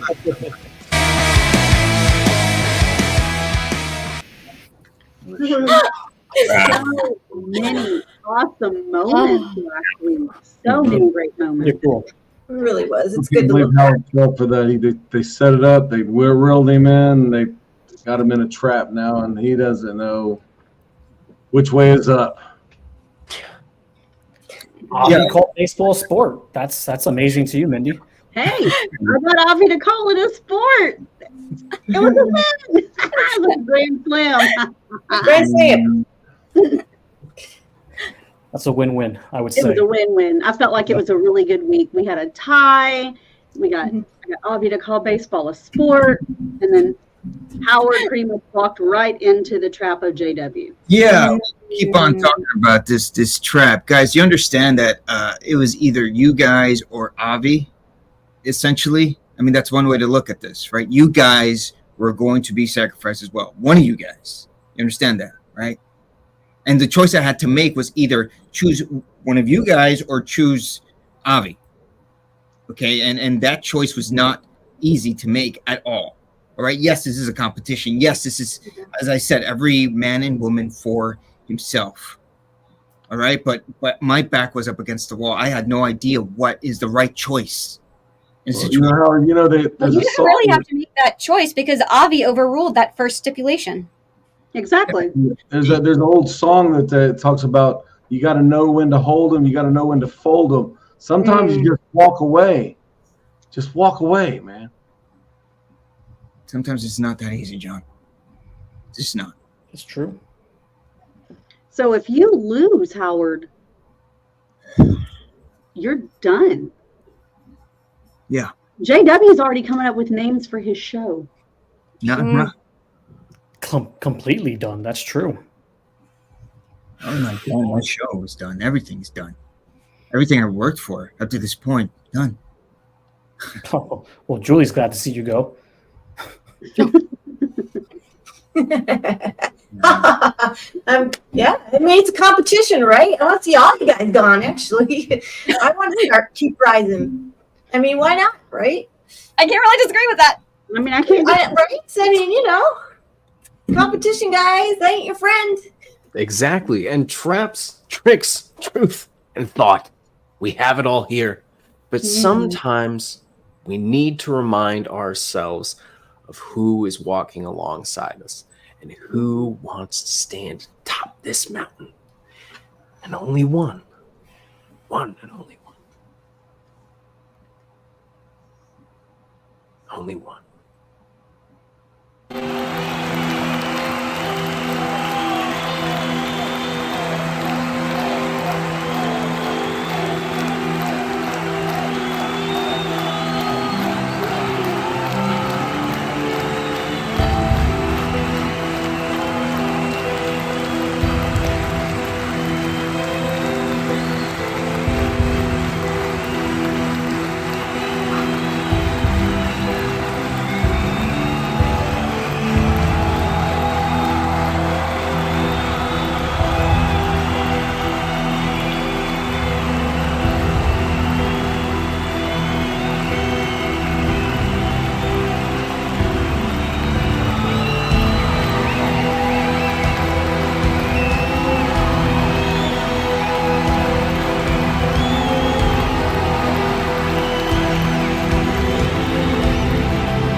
Holy.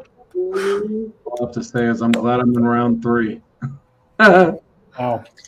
That is one heck of a list between round 2 and round 3. I mean, wow. All the luminaries that are there, and including us. I mean, we're in there as well. That's insane. I mean, where else are you going to see a collective group of people like that from Nowhere. all those walks of life Nowhere. coming together with these type of conversations? I mean, guys, it's in a sense, it's way more than that. I mean, it's the days, right? It's the weeks, it's the months, it's the years, right? That we've all have put into this. The energy, the sacrifice, God, all of that, and I don't even know really how to put it into words. Pete, sometimes you're a great man who's able to put some great words together. What do you think? Well, thank you for that, Howard. I mean, just look at everybody that's on there. It's absolutely amazing.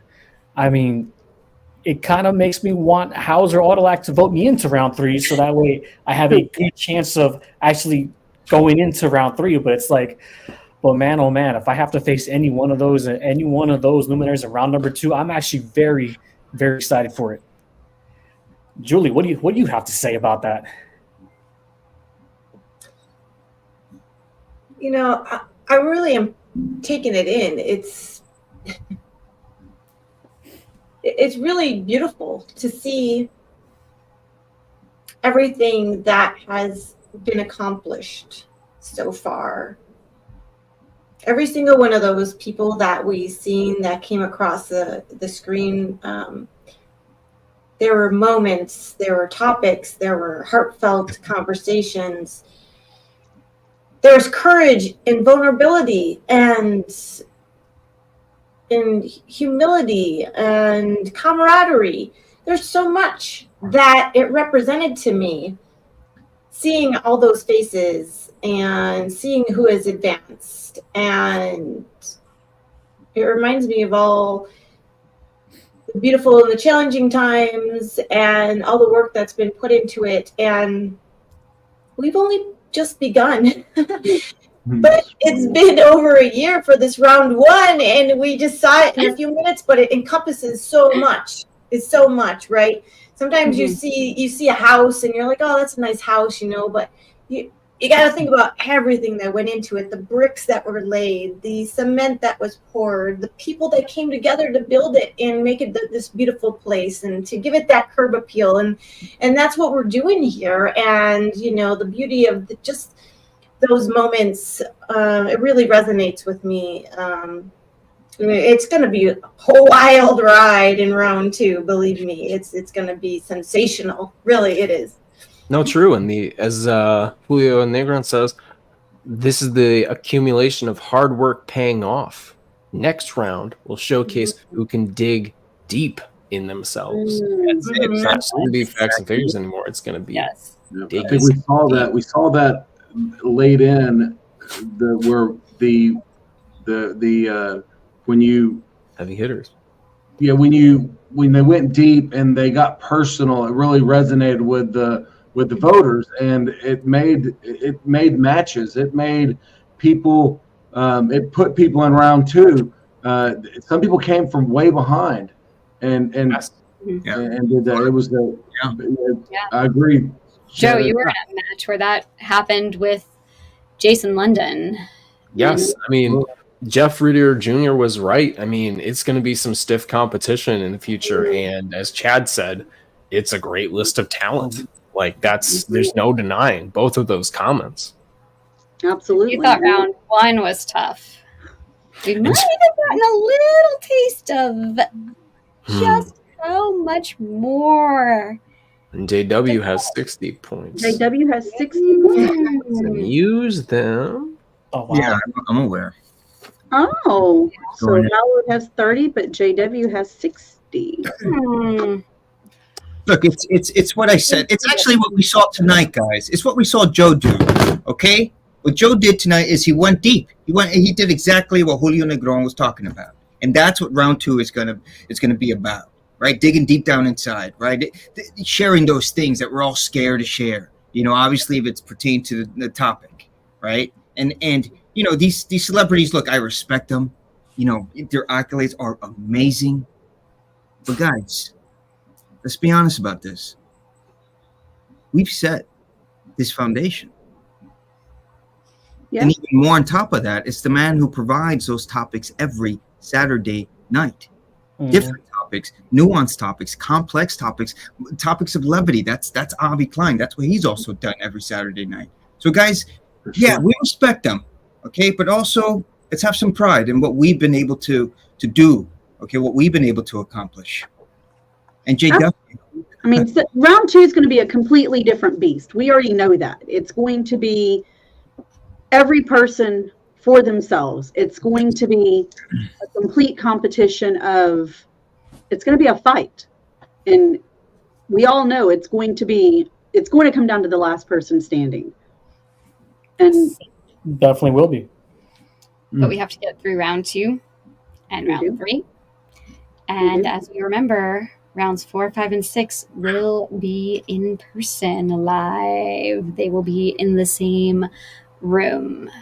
And watching that video with everybody who has advanced, I'm reliving each match. I'm thinking about those topics with fresh eyes. I'm thinking about everything that went into it.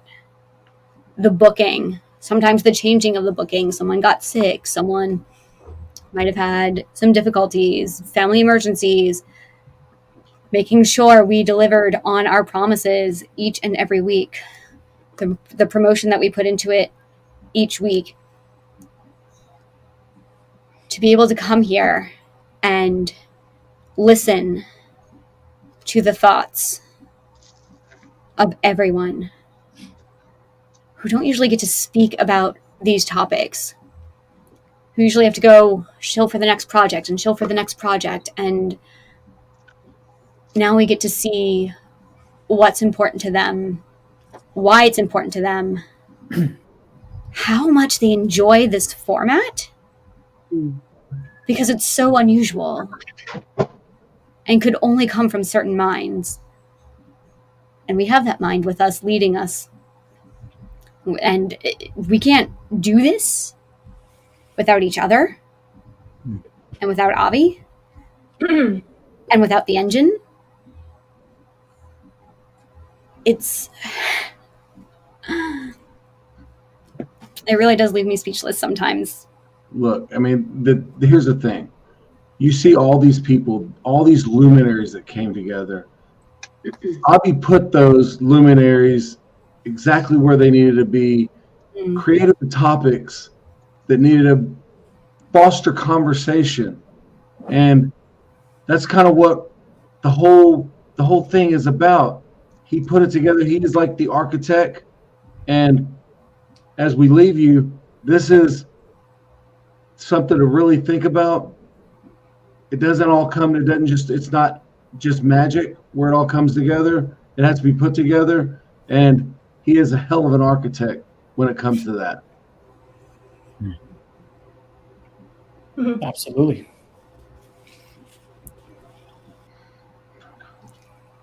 With that being said, we have to end this broadcast shortly, but first we have one more video for us to show you.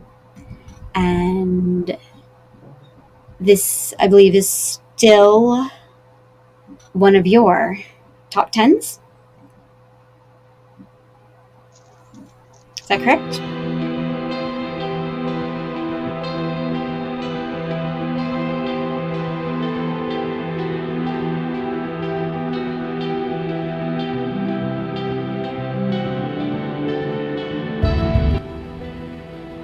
Obsession's going to be talent every time.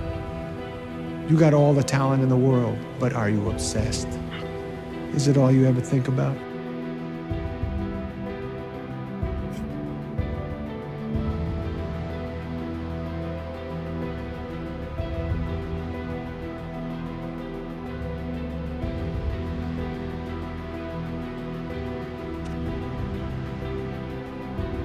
What could possibly be more heroic than choosing the good of the many over the good of oneself? From this height, fall wouldn't kill me.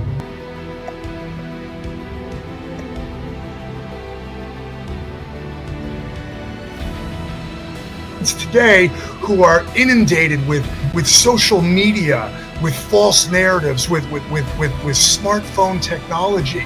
You might give me some insight into the evolution of the market economy in the southern colonies.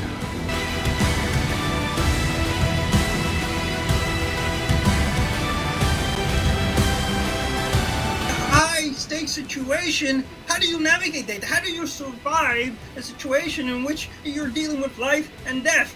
One word, trust.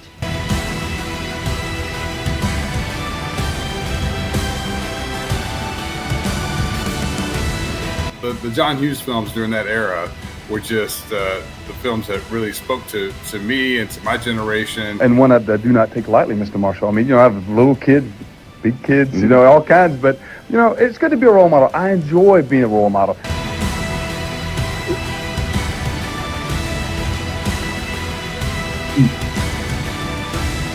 A big sport moving right now in the United States is pickleball. Because you know why? You can be old and still play it.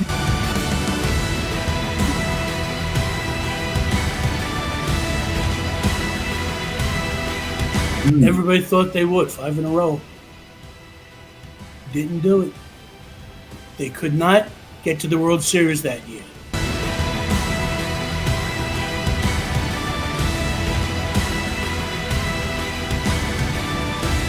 It was only until after Carpenter added the music that it really got the attention that it deserved, and people really wanted a piece of the movie.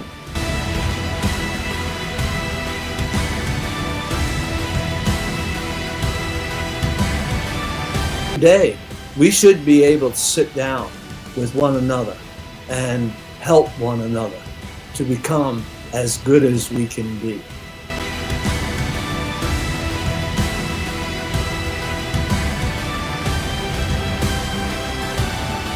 Without a doubt, transcended NFL. He transcended football.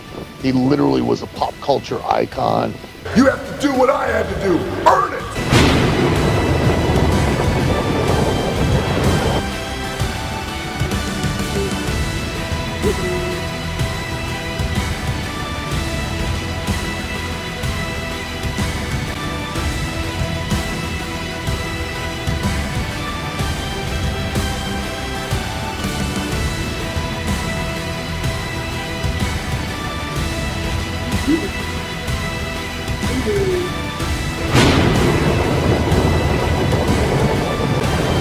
We all have joy, we all have fear, we all have these emotions and experiences that we draw upon. His whole entire purpose of getting Rocky back in shape was just so he could fight him, so he could get his revenge.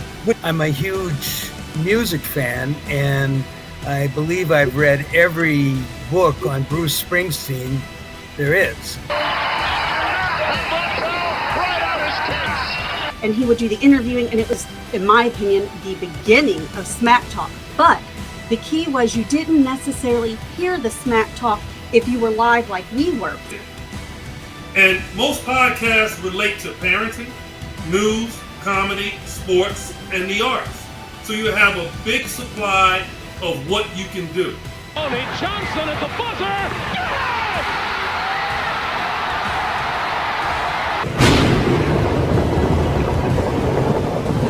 Game, they could kick it out and hit three-pointers. They were all around. They had Akeem Olajuwon, who's arguably the best center to play the game. And that's what it is. It is a huge party. You are dancing in the streets with people you have never seen before for 2 weeks. People come from all over the world to visit Mardi Gras. And New Orleans isn't the only place. You yourself had an injury at a rather young age and had to take time away, just like Michael Vick had to go to jail, just like Andre Agassi had to get off meth, but you didn't retire and come back. It's the guy who's willing to die who's going to win that itch. And I know if I'm going to have any life anymore, You gotta look at the guy next to you. Look into his eyes. Now I think you're gonna see a guy who will go that inch with you. You know what? Maybe one of the world's problems will get solved by listening to this show. Avi, I'm gonna win this whole thing. Watch. I know you are, Tom. I know you are.